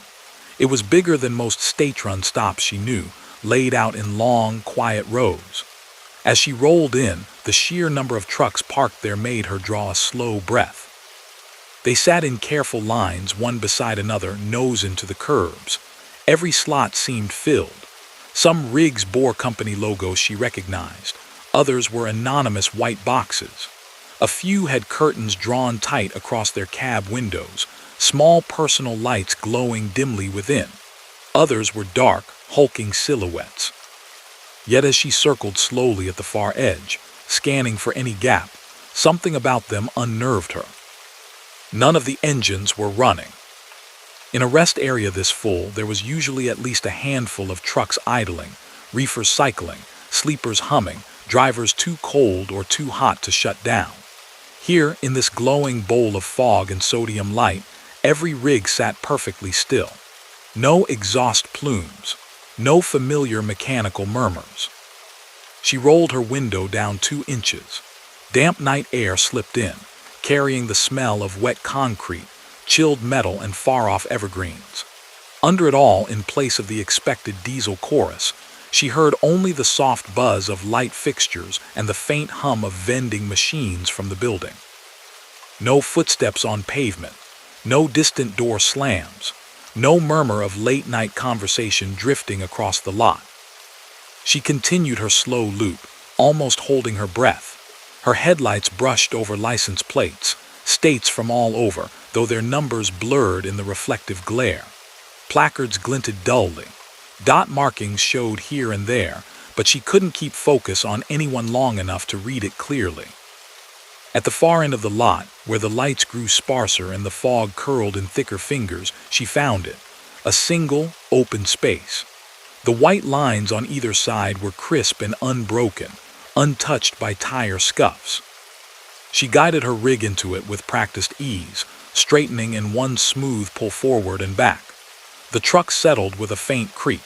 When she set the parking brake, the air release hissed into the night like a long sigh. She killed the headlights. The immediate world contracted. The tall poles cast their pale blankets of light. Beyond them, the dark field of the plains faded into nothing. For a long moment, Claire didn't move. Her hand stayed on the brake knob, feeling the cool plastic under her fingers. The cab, without the forward rush of air, felt like a sealed, floating capsule. In that silence, she became acutely aware of every small sound inside. The faint tick of cooling metal, the rattle of a spoon somewhere in the back against a mug, the soft rustle of her own jacket when she shifted. Out in the lot, among the rows of parked trucks, nothing stirred. Under normal circumstances, The emptiness might have unsettled her enough to push on. But exhaustion sat on her shoulders like a heavy coat now, and the sight of all those other rigs, lined up like patient animals at rest, offered a peculiar sense of safety. Places don't get more truck-friendly than this, she thought, even if it isn't on any map. She scribbled a quick note in her log marking the stop. The pen's gentle scratch was loud in the hush. The line she wrote had no name for the location, just unlisted rest area, and the time, 1:47. Curiosity tugged at her. Bathroom, water, a bit of a walk. She shrugged into her hoodie and opened the driver's door. Cold, damp air spilled in, carrying the smell of asphalt and the faint, ghostly sweetness of someone's long-ago spilled soda. The metal step rang beneath her boot. When she closed and locked the door behind her, the sound echoed faintly off the neighboring trailers. She stood for a moment, letting her eyes adjust. The fog here was thin but insistent, swirling slowly at ankle level, thickening in the gaps between light pools. The trucks on either side of her loomed large, silent, their polished sides catching and distorting reflections. No curtains twitched, no radios muttered behind glass. It was as if the whole convoy of them had frozen mid-breath. The walk to the building felt longer than it looked. Each row she crossed between felt the same. Parked rigs, all dark, lined up in such neat ranks that they gave off the impression of order more than abandonment. The lot lights hummed faintly overhead, their halos creating overlapping circles on the damp pavement. She passed a trash can, its plastic liner neatly tied and nearly empty, as if it had been changed not long before. A stray coffee cup lid had wedged itself against the curb near one truck's front tire.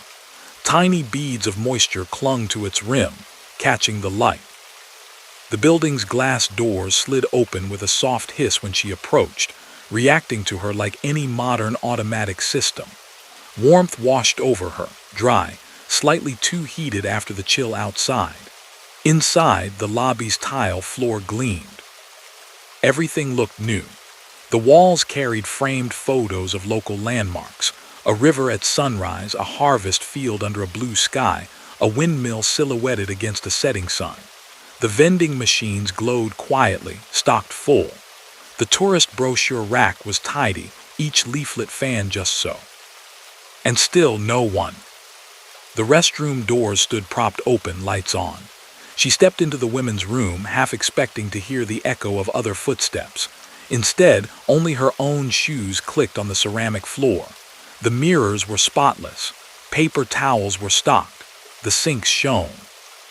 The quiet in here was a different sort than the one outside, deadened by tile and stall walls, softly resonant. When she turned on a faucet, the rush of water seemed louder than it should, bouncing subtly from surface to surface. Washing her hands, she caught her own reflection in the mirror. Her face looked pale in the fluorescent light, framed by dark hair pulled back haphazardly. There were faint shadows beneath her eyes, the kind that only appeared on truly long days. Behind her in the mirror, through the open door, she could see the lobby, empty, the polished floor, the vending machines, the brochure stand. No movement. She dried her hands, the crumple of paper loud, and told herself she was being silly. Late hour, remote stretch, everyone already in their cabs, the attendants on some break in a back room. It happened. Back in the lobby, a wall clock above the brochure rack read 1:53. Its second hand moved in small, precise ticks. The sight soothed her for some reason, the small affirmation that time still progressed normally here. Near the entrance, a bulletin board held neatly pinned notices. Weather advisories, a seasonal drive safely campaign, a laminated map of the state's rest areas. She stepped closer. The state map showed the interstate as a strong, dark line. Little blue dots marked official stops. The one she'd pulled into was not among them. In its place, halfway between two known sites, a section of highway ran bare and unbroken. A printed sheet beside the map carried a neatly typed heading, Overflow Parking GUIDLINES. Beneath, in simple bullet points, were reminders about parking within lines, turning off hazardous materials placards when unloaded, and being courteous with engine noise while others rested. The last line in smaller type caught her eye. Overflow facilities may appear and disappear from official lists as needed. Her brow furrowed. She leaned in, but the words remained ordinary, nothing hidden in them beyond their uncommon phrasing. The attendant's desk behind the lobby counter sat empty. A small lamp burned there, casting a pool of warm light over a ledger, a computer monitor, and an old-fashioned corded phone.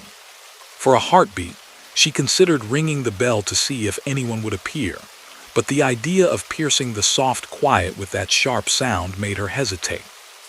She poured herself a paper cup's worth of water from the fountain instead, letting the coolness slide down and settle behind her sternum. Fatigue pulled at her more insistently now. The thought of the bunk in her cab, of drawing the curtain and letting the white noise of the sleeper wrap around her, was almost painfully attractive. "Tomorrow," she murmured, half to herself, "I'll wonder which exit this even was." The automatic doors let her back out into the mist without protest. The chill hit her in a gentle wave, carrying with it the faint, metallic smell of the sleeping trucks. On the walk back, she listened closer. Past the low hum of the building behind her, past the faint electric buzz in the light poles, she could hear something new. A kind of muted, rhythmic creaking that rose and fell in different places around the lot. It was nothing dramatic, just the quiet settling of big vehicles cooling in the night air, the soft pop of metal contracting, the rubbery whisper of tires relaxing. But taken all together, it gave the vague impression of breath. As if, beneath their silence, the lines of rigs rested like herd animals, chest rising and falling in sleep. By the time she reached her own truck, the weight behind her eyes had deepened into a dull, pleasant heaviness. She climbed the steps, the familiar feel of the grab bar grounding her, and slipped back into the cab. Closing the door gentled the sounds of the outside world again. Inside was her small, lived-in universe, the tossed sweatshirt on the bunk, the glow of the little plug-in cooler, the faint, comforting clutter of notebooks and snack wrappers. She locked the doors without thinking, the click solid and near. For a moment, she simply sat in the driver's seat with the key in her hand, listening. The rest area's presence pressed softly at the windows, not menacing, just there. On impulse, before she shut everything down, she reached for the CB mic. "Anybody else parked at this rest area?" she asked, pitching her voice low. "Lot's full, but I haven't seen a soul." A beat, too. The speaker returned only static, a light textured hiss. A faint thread of sound floated in after a moment, too blurred to be language, more like the murmur of a crowded room heard through a long corridor. Then it faded, leaving things as they'd been. "Figures," Claire murmured, a tiny smile touching her mouth. "I finally find a place with parking and it's shy." She shut off the engine.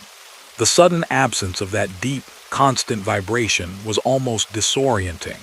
The truck adjusted to its own stillness with a few tiny clicks. She drew the curtain between the cab and the sleeper, the soft rasp of the fabric a familiar signal that the day was done. The bunk welcomed her with the shape of her own body already worn into the mattress. She lay down without bothering to undress much beyond her boots and hoodie, pulling the blanket up over her shoulders. The silence filled in around her. From outside, the barely there chorus of settling trucks continued, a creak here, a pop there, as if the whole lot were gently, collectively exhaling. Her last coherent thought before sleep took her was that it felt like she had tucked herself into a dormitory of giants, each truck a sleeping thing in its own right, all of them together forming a shield around the center of the fog. When she woke, it was to brightness. Thin, clean light pressed around the edges of the curtain. The air in the cab felt cooler, drier. Birds called faintly somewhere outside, their morning questions staking claim on the day. Claire blinked, momentarily suspended between the memory of white mist and the awareness of a clearer world. She sat up, the blanket slipping down, and listened. The soft chorus of settling trucks was gone, replaced by more ordinary sounds. A distant engine starting, a car door closing, footsteps on pavement. She pulled the curtain aside. Sunlight pale, newly risen poured through the windshield, striking the dash in long, warm bands. The fog had lifted entirely. Beyond the glass, the lot was still, but in a different way now. Fewer trucks sat in the rows. Half the spaces that had been filled to the brim in the night now stood empty, bare rectangles of asphalt marked only by damp tire stains. A driver she didn't recognize walked across the lot with a coffee in hand, his reflective vest catching brief, bright flashes of light. Her eyes moved to either side. The neighboring rigs were different too, company logos she knew, makes and models more current. Engines idled here and there, faint plumes of exhaust sending up wavy heat. She frowned slightly. Memory rearranged itself, trying to square what she'd seen before with what she saw now.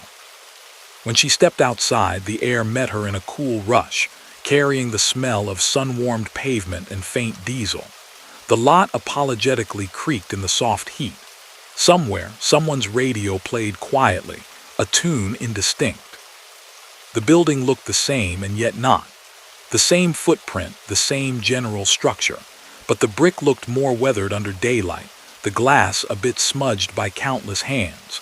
A maintenance worker in an orange vest pushed a trash barrel toward the entrance, whistling under his breath. Overhead, a blue sign at the exit she hadn't noticed clearly in the dark announced, "Rest area, overflow parking when full." A smaller line beneath added, "Spaces not guaranteed." She made her way toward the building, curiosity as much as habit driving her steps. Inside, the lobby was active in the low-key way of early morning. A woman in a highway department polo shirt wiped down a table. Two teenagers in road trip hoodies consulted a map on their phone.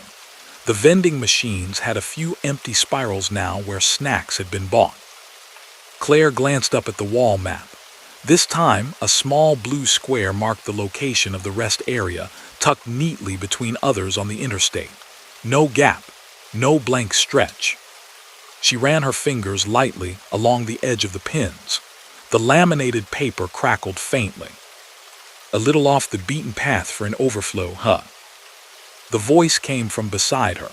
She turned to see a driver about her age, gray-green eyes crinkling a bit at the corners, coffee in hand. His reflective vest hung unzipped, showing a t-shirt with a trucking company's logo she'd seen on the road. "Didn't even know this place was here," Claire admitted, "almost like it wasn't until I needed it." He nodded as if that made perfect sense. "Yeah, she does that." Claire echoed. "The lot," he shrugged, smiling faintly. "We call it Overflow 19. Different number in every state, but the story's the same. Shows up in the fog when everything else is packed. Lets you park when you're down to fumes. Next time you come by, half the drivers swear it was never here."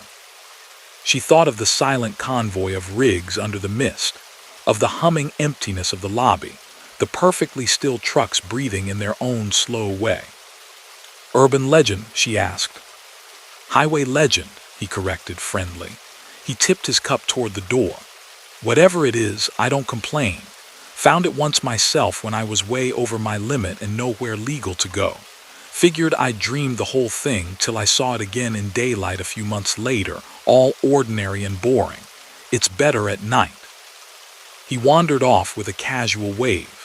Claire stood for another moment, looking at the map, then at the clock above the counter 7:02 a.m. time, well within the bounds of her required rest. Outside, trucks were beginning to pull out, one by one, turning their noses toward their next destinations. Engines rose and fell like a rough, waking chorus. She walked back to her own rig, counting the spaces in the bright morning. The lot wasn't as impossibly large as it had seemed in the fog. A good size, but not endless. Yet when she reached her space at the far end, she saw the faint ghost of something on the asphalt where her tires had rested. A darker rectangle, like a stain left by long idling, though she'd shut her engine off almost immediately the night before. She rested a hand on the cool metal of her door, eyes tracing the lines of neatly parked rigs nearby. The idea that there might be places the road built for its own, quiet, temporary pockets of safety that slipped between maps and mile markers, lodged itself somewhere comfortable inside her. When Claire pulled back onto the interstate a little while later, the day had fully arrived. The sky was a slow, wide blue. The fog, what was left of it, clung only to the lowest spots, thin and easily parted. In her mirrors, the rest area receded, a cluster of low buildings and orderly rows, perfectly ordinary now. A blue sign along the shoulder flashed past. Rest area 1 mile, truck parking available. The words glowed in the morning sun, clear and unremarkable. Somewhere in the back of her mind, she knew that on another night of thick fog and tired eyes and full truck stops, she might find herself rolling down another ramp that hadn't been there before. Another overflow, another pocket of the road's own making, where the trucks all slept together in a silence that felt, strangely, like care. Story number 6. The new truck still smelled faintly of plastic and factory dust, a clean, almost sterile scent that had not yet been overwritten by coffee, fast food, and long human days. Derek hadn't completely decided whether he liked that or not. There was something comforting about the soft wornness of his old rig, the way it had held echoes of every haul he'd ever taken. This one, by contrast, felt like a blank page. A very smart blank page. The logo for the safety system glowed in a discreet blue on the corner of his digital dash. Guardian Assist active. He didn't have to look at it to know it was on. He could feel the tiny corrections it made in the wheel, the subtle firmness in the brake pedal whenever he drifted too close to another lane marker. Sensors in the bumper and mirrors watched the road for him, a constant, invisible vigilance. In theory, it was there to help him, not replace him. That's what the orientation video had said. An extra pair of eyes, the friendly narrator had called it, over footage of a truck gliding safely through rain and darkness. Tonight, the extra eyes had their work cut out for them. Fog had taken the interstate piece by piece, swallowing up the bright shell of the service plaza he'd left an hour ago, hiding the lonely farmhouses, softening the hard rectangle of a distant warehouse until it too vanished. By midnight, it was as if someone had lifted the highway out of the world and laid it in a long, white corridor that led nowhere but forward.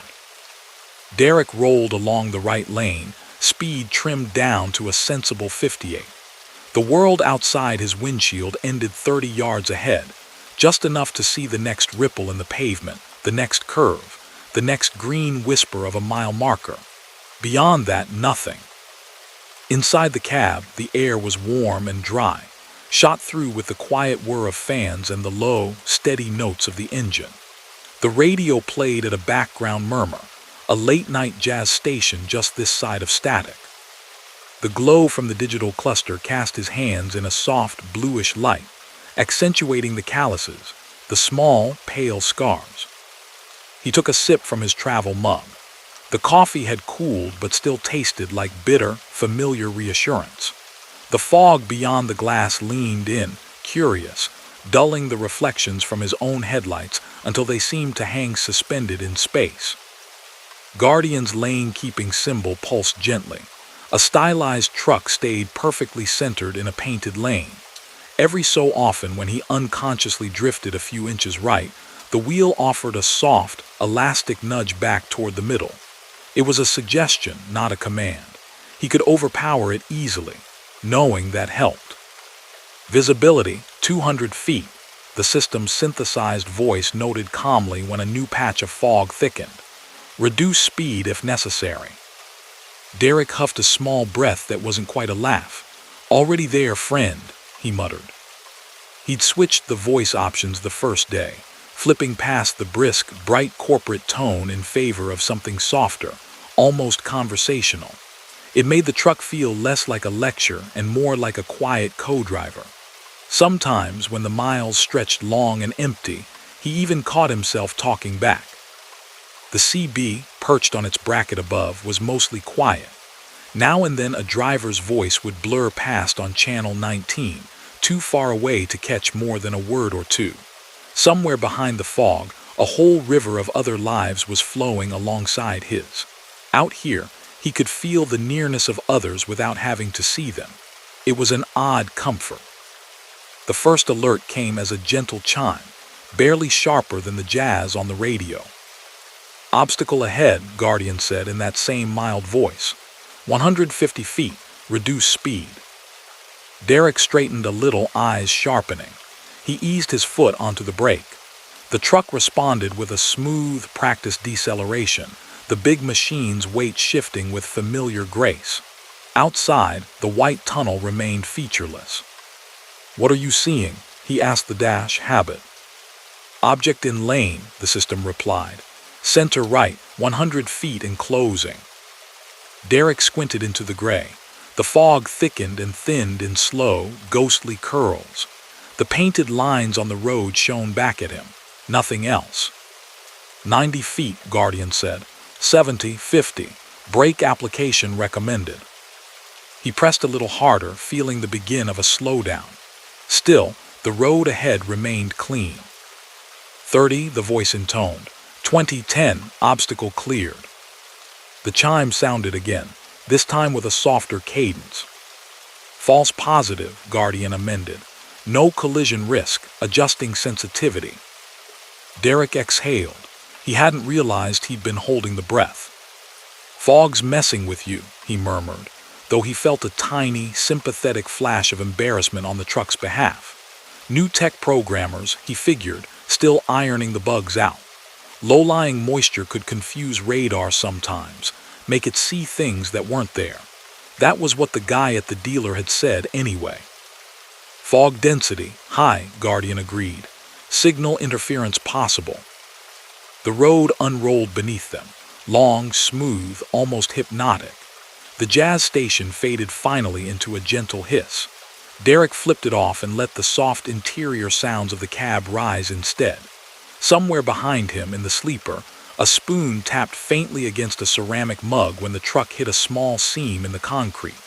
The noise felt domestic, grounding. He'd been driving long enough to know when he was comfortably alert and when he was beginning to skim the surface of wakefulness. Right now, he was a step below perfect but not yet close to dangerous. The fog, oddly, was keeping him sharper than a clear night might have. There was no room here for zoning out. The world was only as big as his attention.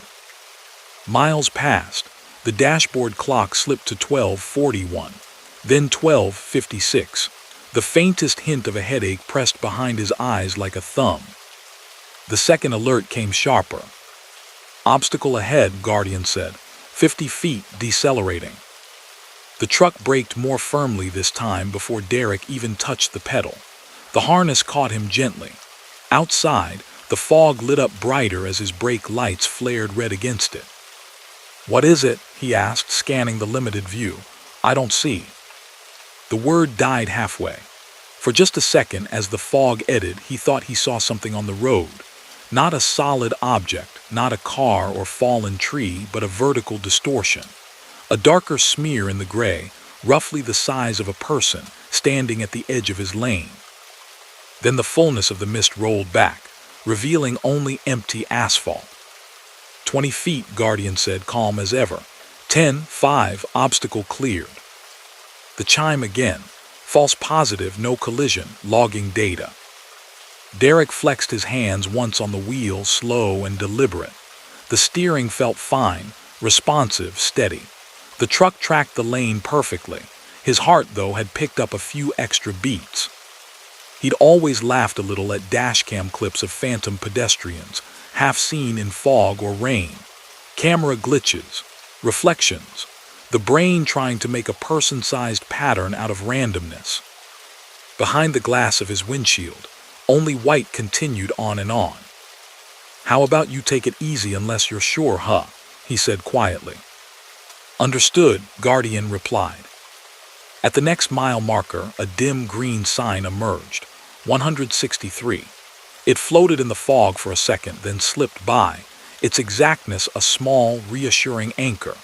Somewhere out there, the landscape still obeyed grids and measurements, even if his immediate surroundings did not.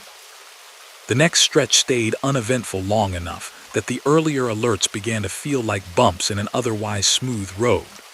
Derek's mind relaxed fractionally, returning to the small orbit of his thoughts.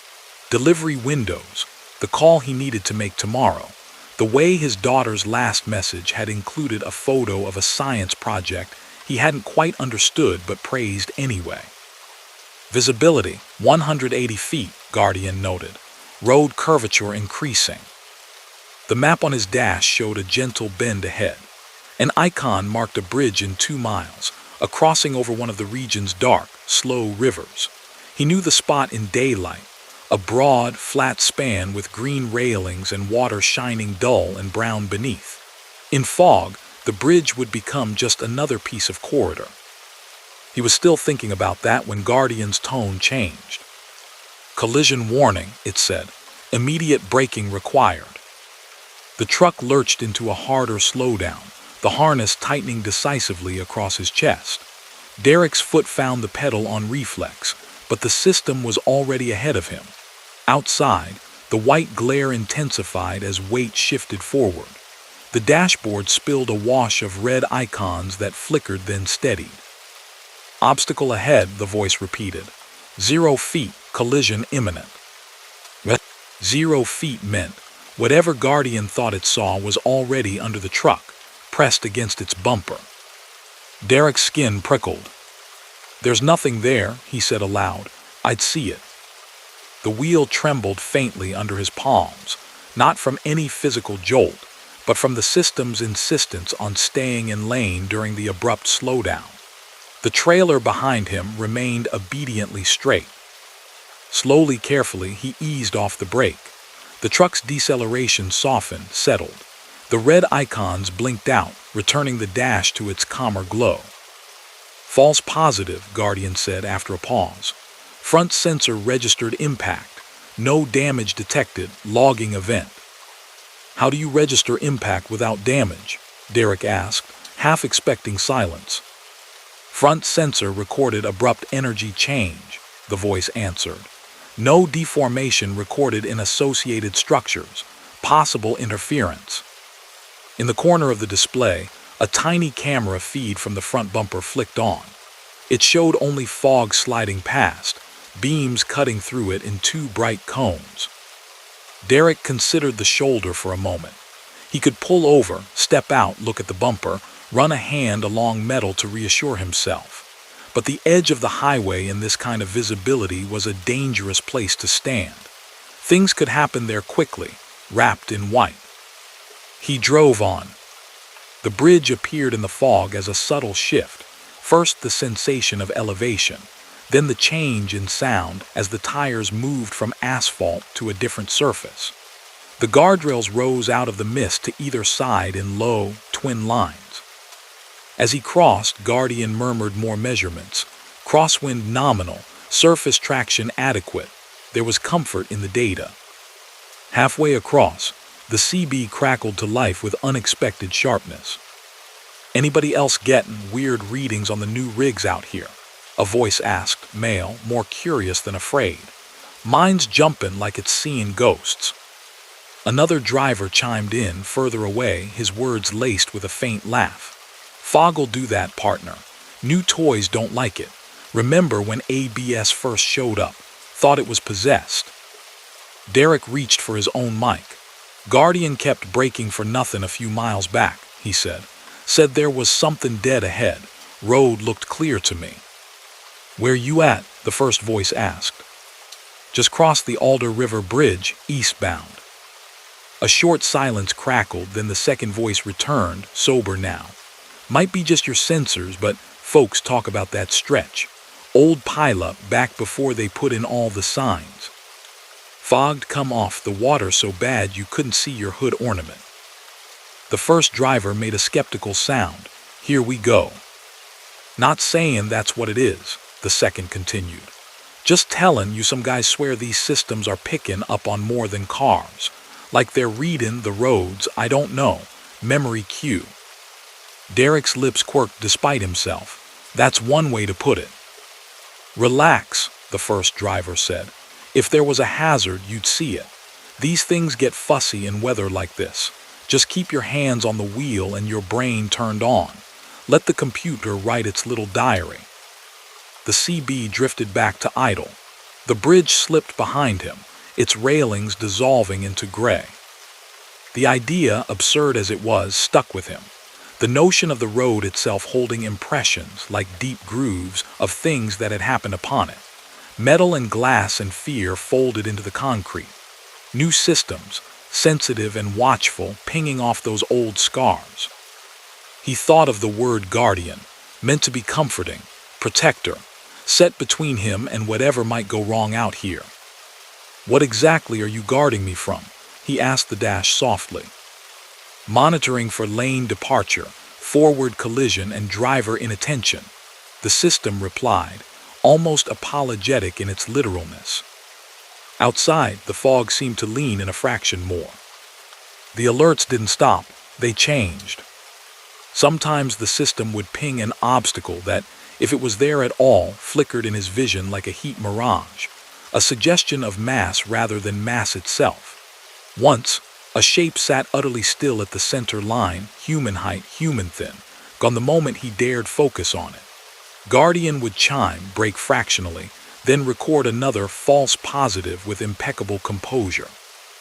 Other times the display would briefly flash outlines, pale, simplified icons of vehicles where no vehicles existed.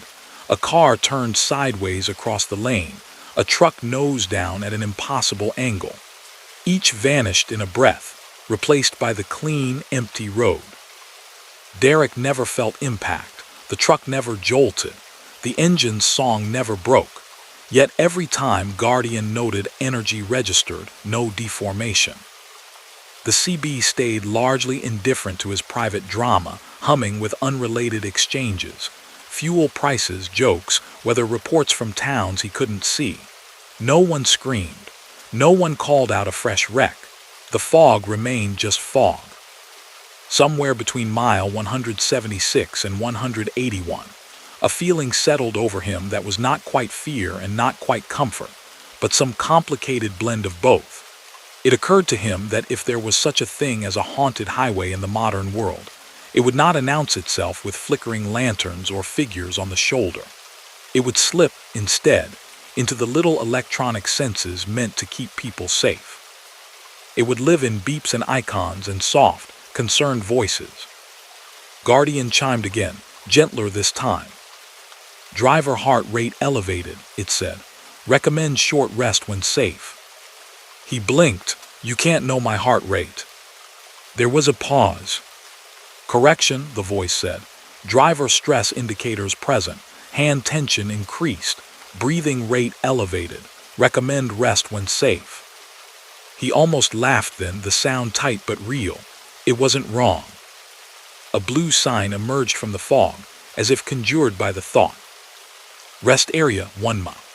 He hadn't seen it on his mental checklist for this stretch, but that meant less to him now than it might have a few hours ago.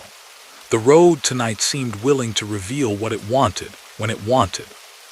Take the rest area, he asked, even though he knew the answer. Rest area suitable, Guardian said. Truck parking available. Exit in 0.8 miles. He put on his turn signal, the rhythmic click a small metronome in the cab. The white line of the shoulder curved gently away into the mist, leading toward the promise of lights and stillness. The ramp felt like a small descent from one world into another. The fog there was still thick, but the lanes were bordered by low walls, and the overhead lamps carved out more defined pools. The trucks in the lot sat in orderly rows, their shapes half lost in white, their presence reassuring. He pulled into a space near the end, where the lights were softer and the fog pooled thicker around the tires. The brakes hissed as he set them, a long, final exhale. He turned the key back to accessory. The engine's deep, steady hum quieted to a ticking cooldown. On the dash, the blue Guardian assist icon dimmed, then went out. For the first time in hours, the cab belonged entirely to him. The The silence settled differently now. It was not the brittle quiet of an empty highway, but something padded and enclosed, like the hush inside a library just before closing, when all the stories on the shelves seemed to breathe together. Derek sat for a minute longer without moving, hands resting loose in his lap. Outside, fog coiled and uncoiled between the sleeping rigs. A distant restroom door thumped softly. Somewhere, a generator coughed to life and then stilled. He reached up and flipped on the little bunk light, its warm circle of illumination spilling over his pillow and the folded blanket. The sleeper shone invitingly, a small, self-contained world at the back of the larger, rolling one. Before sliding the curtain shut between the cab and the narrow bedroom, he glanced once more at the dormant screen. Without the bloom of data, it reflected only his own faint outline, and beyond that, the nebulous glow of fog and sodium vapor. "Log those false positives however you want," he said quietly to the darkened display. "We'll just call it the road talking." The system, unfed by input, said nothing. He lay down, feeling the familiar twin sensations of the bunks give beneath him and the truck's slow, residual sway as it settled fully into stillness. Wrapped in the gentle claustrophobia of the sleeper, with the curtain drawn, the outside world shrank to distant, muffled noises and the soft rush of his own breathing. Sleep came steadily, like fog itself, rolling in without fanfare. Later, when day burned the mist off the interstate and the news reported no collisions on that stretch, Derek would scroll through Guardian's logs out of curiosity. He would see neat entries. Event 32, false collision ahead, fog interference likely. Event 33, energy signature inconsistent with known obstacles, no physical impact. One line near the bridge would note, historical incident zone, data anomalies frequently recorded. He would have the option to send that data upstream, to some central server where engineers would poke at it and write code and perhaps, in time, smooth the edges until the system saw only what humans could see. He wouldn't decide about that right away. For now, in the small, cool darkness of his sleeper, with fog pressing softly against the glass a few feet away, it was enough to know that something out there, whether machine, memory, or some in-between, had been looking for trouble on the road ahead and calling out warnings, even when those warnings arrived in ways he didn't entirely understand. Story number 7. On quiet nights, when the interstate thinned to a murmur and the sky above the mountains disappeared into cloud, the old road woke up. Rowan didn't know that in any conscious way, not at first. What he knew was the grade under his wheels, the pull of gravity as his truck climbed the western slope, the steady, comforting drag of the engine brake when he feathered it. He knew the feel of the wheel, heavy and solid in his hands, the faint tug as the wind worried the trailer, even cloaked as it was in fog. The fog had settled in hours ago, low and damp, thickening as he pulled off the plains and into the dark folds of the hills. It lay in the gullies like pooled milk, slid across the lanes in drifting sheets, rose and fell with the land's hidden ribs. By the time he reached the base of the pass, it was no longer something outside the truck. It was the environment itself, the medium the world existed in. His headlights cut shallow tunnels into it and no farther. Inside the cab, the lights felt warmer by contrast.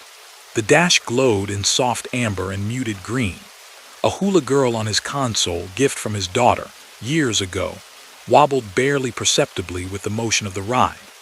The air smelled of strong coffee from the thermos wedged by the cup holder, of the faint citrus of the wipe he'd used on the wheel that morning, of old denim and the clean fabric of the bunk behind him. It was the last stretch before his planned stop. On the other side of the pass, down in the bowl of the valley, waited a truck plaza he liked. Decent food, good parking, showers with strong water pressure. He'd plotted this route a dozen times. In daylight, on clear nights, even once in a snow squall bad enough that wipers and defrosters had worked themselves nearly hoarse. It was a familiar road. The difference tonight was the fog and the signs. He first noticed those a few miles back. Bright, temporary-looking panels mounted on trailers along the shoulder, their amber letters crisp against the white. Detour ahead, one had warned. All trucks prepare to exit. Another, rockslide, westbound lanes affected, follow posted signs. He'd frowned at that, even as he eased his speed back another notch. His company's routing software hadn't mentioned any closures on this stretch. The road reports he'd checked at his last fuel stop had flagged snow in the higher passes farther on, but nothing about rockslides here. Then again, slides happened without much notice. The mountains were layered with old scars, cut deep by weather and time. A little extra caution never hurt. The CB had been quiet for the past half hour. Just the soft, low hiss of static, the occasional crackle as someone far off keyed up on another channel. It felt less like no one was talking, and more like their voices simply couldn't cut through whatever the fog did to signals up here. He flipped the volume knob anyway, more out of habit than hope. The comfortable murmur of other drivers was part of his night driving routine. Stories, warnings, idle complaints about dispatch. Human static to ride alongside the mechanical kind. For the love of, a voice fizzled into existence, half-formed before dissolving into noise again. Rowan blinked, straightening a little in his seat. He'd caught just enough of the tone to know it hadn't been casual chatter. There'd been a tightness in it, frustration, maybe fear. "Say again," he asked, thumbing his own mic. "You're cutting out." Nothing. The speaker breathed softly at him, a field of low sound with no structure. He eased the truck around a long, uphill curve, the guardrail a dim silver suggestion on his right. Beyond it, he knew the land fell away in a steep, rocky drop. In daylight, the view was wide and beautiful, mountains layered against one another like paper cutouts, river glinting far below. Tonight, there was only white. Fog beaded on the side windows. The wipers thudded rhythmically, clearing the windshield in efficient sweeps. His headlights found the next reflector posts, their tops winking back like lonely fireflies. The next sign loomed out of the mist. Portable message board, its orange face stuttering once before settling on a message. All trucks exit 2 miles. Follow detour route. Westbound closed ahead. Rowan felt the subtle prickle that ran across the back of his neck whenever the world he saw didn't align neatly with the world his maps and memory promised. "Must have just happened," he said aloud, more to the cab than to any audience. Hearing his own voice helped, a human sound in the closed space. His GPS screen, mounted low to reduce distractions, showed his little arrow plodding steadily along the thick blue of the interstate. No exclamation marks, no red XS, no alerts. The device didn't know about the closure. "Update your data, buddy," he murmured at it. Out here, the road always lived a little ahead of the map. He took another sip of coffee, its warmth folding into his chest, and rolled his shoulders under the belt. The fog pressed just a little closer, a pale weight outside the glass. "Rowan." The voice on the CB came clear this time. His name, spoken in a low, roughened tone that made something inside him go very still. He lifted the mic slowly. "Copy that, who's calling?" Static sighed, as if someone somewhere had leaned closer to the transmitter but not yet formed words. The engine's hum filled the pause, a bass note of reassurance under everything else. "Rowan," the voice said again. "You there? Please tell me you're there." It was a man's voice, mid-range, lined with fatigue, familiar in a way that made the small hairs on his forearms rise. The cadence, the slight flattening of vowels, even the way the last word fell. It all sounded disturbingly like his own recorded voice when he'd once listened back to a voicemail he'd left someone. "I'm here," he said carefully. "Name, Rowan, yeah, who's this?" A breath crackled through the speaker, carrying the ghost of a choked-off laugh. "Okay," the not-quite-him said. "Good, that's good, don't take the exit." Rowan's fingers tightened on the mic. "You talkin' about the detour for the rock slide?" "Yeah." The other voice sounded closer now, though still wrapped in a faint fuzz as if it were cutting through layers of fabric. Don't do it. Stay on the main line. Even when the sign tells you otherwise. Even when it feels wrong. Just keep left. Outside, the next set of portable signs emerged ahead, their faces flashing the same message in sequence. All trucks exit 1 mile. Mandatory detour. Follow orange signs. He watched them pass in his mirrors, the orange glow winking out behind a curtain of fog. You got some inside info, I do, he asked, trying to find humor and not quite getting there. Highway patrol your cousin. The other laughed shortly. It sounded almost painful. Let's say I took that detour one too many times. 1, 2, he cut himself off. His mind wanted to get stuck on the way the words were shaped, on the fact that the voice at the other end of the line could have passed for his own if someone distorted it just a little, like a recording slowed down by a fraction. Dispatch radios could play tricks. Repeaters bounced signals into odd places. Late nights blurred edges. He knew all that. He also knew the way instincts sometimes spoke up in a whisper you didn't quite want to hear. For real, driver, the voice continued, quieter now. Stay on the main. Rowan looked at the speedometer. 52. At this grade with this load, he wasn't going much faster even if he wanted to. The engine throbbed with contained effort. The trailer tugged faintly, a big, obedient animal climbing behind him.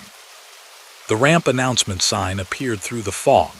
Exit 214, Old Ridge Route, detour trucks only. An arrow pointed right, its reflective paint bright even in the murk. His GPS, oblivious, showed nothing but a standard on-ramp, no highlighted detour. The blue line remained on the interstate unbroken. Highway sign says mandatory, he said. The words came out more calmly than he felt. Dots higher on my list than a mystery ghost on Channel 19. That's what I said, the other replied, a bitter echo. 9 times in a row. The road rose under him, then dipped. He could feel the shape of the land without seeing it. On his right, the ghost of the off-ramps beginning grew visible, white stripes, broken, curling away. The fog over it seemed thicker somehow, a darker, denser whiteness that almost hinted at a texture like loose wool. How far does the detour run? He asked, stalling, though he wasn't sure for whose benefit. You sound like you've been around it. Too far and not far at all, came the soft answer. You follow those orange signs, you'll find yourself back where you started before you know it. Only you'll be more tired. And every time you go, the choice gets narrower. The CB hissed faintly between words. Outside, the ramp's entrance drew up alongside his front fender. His blinker would have been on by now any normal night. He'd have flipped it, checked his mirrors, rolled right, trusting the state's judgment about its own road. That was what a professional did. That was what kept you alive and legal. Instead, his hand hovered inches. From the stalk, the weight of the wheel under his palms felt enormous. The white of the fog walled the decision in on all sides. Left and disregard a directive that might exist for a very good reason. Right, and follow a path that a voice with his own bones in it insisted led nowhere. He thought of the way his daughter's face looked in the glow of her phone that last time he'd FaceTimed her from a motel room. The way she'd frowned slightly when he joked about cheating the logbook a little to get home fast. Just be safe, she'd said. I don't care how fast. I could lose my license ignoring a mandatory detour, he said slowly, assuming there's actually a cop out here to enforce it. A silence followed that was not empty so much as full of something held back. On my 9th time around, the other Rowan said, choosing words like stepping stones, I thought I saw my own rig ahead of me on that old road. Taillights just like mine. Plate just like mine. I followed him thinking it was someone else who'd figured it out. He followed me thinking the same thing. Don't make this number 10. A shiver traveled down Rowan's spine. Not cold exactly, but the body's old, deep reaction to the sensation of standing at the edge of something unseen. The ramp opening slid fully alongside the cab. He kept his hands where they were. The truck hummed past the lip of the off-ramp, the separation line sliding beneath his door. The nose stayed pointed ahead, on the faintly rising arc of the main interstate. For an instant, as his peripheral vision tracked the entry's angle, he thought he saw something just beyond it in the fog. A hint of another road clasping the mountain's curve, lined with dark shapes that might have been shuttered motel signs, old gas station awnings, the hulks of vehicles parked nose out, their windshields blind. The fog there had a different density, as if it had been sitting undisturbed in that basin for a very long time. Then his view shifted, and there was only the white of the greater world outside, the ghost of the guardrail, the faint pulse of another portable sign ahead that now declared, Rockslide CLEARED, drive with caution. His chest felt as if someone had cinched a strap around it, and then slowly let it go. He realized only when his lungs burned slightly that he'd been holding his breath. "Okay," he said into the mic, voice low. "Stayed on. If this goes sideways, I'm blamming you." The laugh that came back carried something like relief and something like grief twisted together. "If you stayed on, it doesn't go sideways. That's kind of the point." "Who are you?" Rowan asked, even though some part of him thought he already knew the shape of the answer. The static crackled gently, wrapping around the edges of the voice like fog around distant headlights. "I was you," it said, "or close enough, until the detour, until I kept thinking I could beat it, until the loop closed more I could pull against on my own." The miles ticked under his wheels. The engine note changed fractionally as the grade eased. Ahead, through a thinning veil of mist, not quite yet but soon, would be the faint, diffuse glow of the valley town. Neon from diners, the honest blaze of a truck stop canopy, signs promising breakfast and fuel. "Why can I hear you?" he asked, eyes locked on the tightening curve of road inside his beams. "Why tonight?" "Fog's thick," the not-quite duplicate said simply. "Night's quiet. Radios carry strange on nights like this. Some versions of us talk to each other when the lines line up just right. Maybe you're the first one who decided to listen." Light seeped into the fog ahead, a faint widening of the world. The oppressive whiteness began to dilute, shot through with hints of gray or shadow. The guardrail became more defined. The mountain's flank emerged as a darker shape. Rowan's shoulders, without his conscious permission, began to lower. The knot behind his eyes loosened. The road felt a little more like itself. "Do you get out?" he asked, before the chance to ask could slip away into clear air. "The other you, if I stay on the main, do you stop looping?" For the first time, the other voice hesitated in a way that felt less like searching for words, and more like weighing whether they existed at all. "Don't know," it admitted. "Maybe I don't. Maybe I was never more than an echo.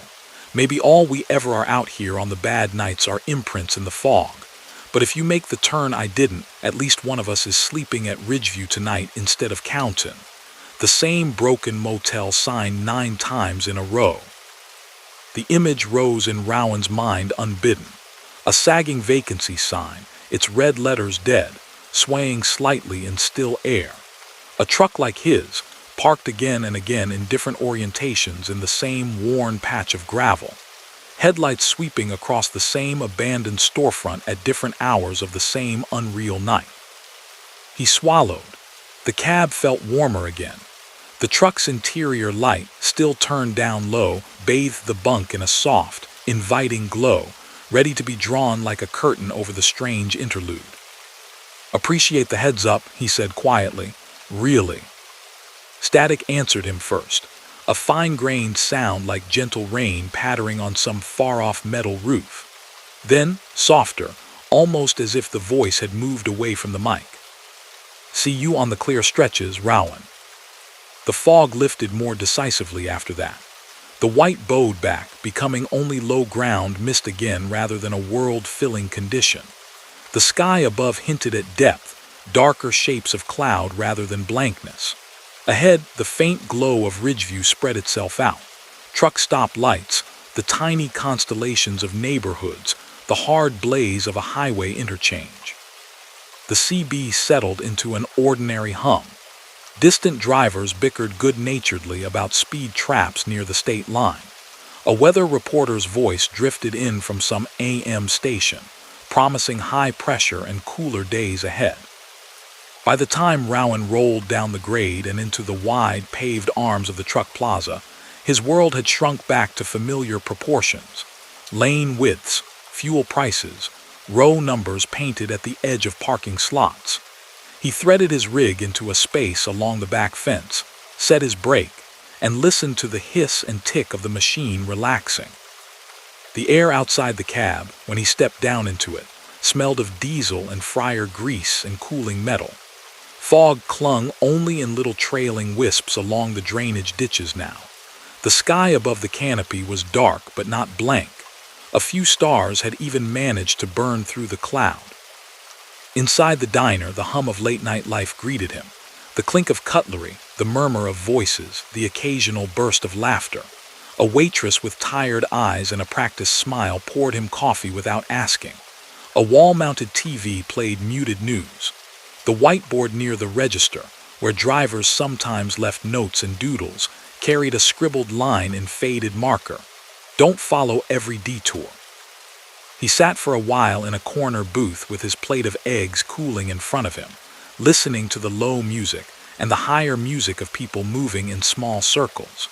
A few drivers talked about the fog up on the ridge, trading stories about close calls and old wrecks. One older man mentioned the old ridge route and shook his head. Never did trust that loop, he said. Glad they finally shut it down. Still see fellas turnin' off up there, though. Old habits. Some nights, radio gets strange as soon as the fog comes in. Like the mountains tryin' to warn everybody in its own way. Rowan wrapped his hands around his mug, feeling the ceramic's heat soak into his fingers. The clatter and light washed over him like a tide.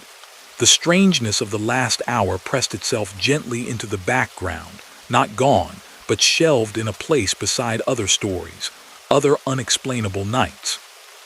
Later, lying in his bunk with the curtains drawn, the truck rocking only a little as the wind shifted outside, he reached up in the dark and brushed his fingertips against the CB mic where it hung within arm's reach. The plastic was cool, solid, ordinary. Fog might return tomorrow, or the next night, or months from now. Detours would rise and fall with the needs of the road and the whims of weather. Radios would crackle with jokes and warnings, and the rare, strange moments when something else slipped through. For now, in the warm, hushed pocket of his cab, with his logbooks lines neat and his hours used just right, Rowan let his eyes close. The sound of distant trucks idling out in the lot made a low, steady heartbeat. Out on the mountain, where fog pooled in the cuts and old scars webbed the rock face, a portable sign's lights blinked once and went dark. Somewhere in the quiet bandwidth between channels, a transmission that had been trying to complete itself for a long time at last thinned, stretched, and gently let go.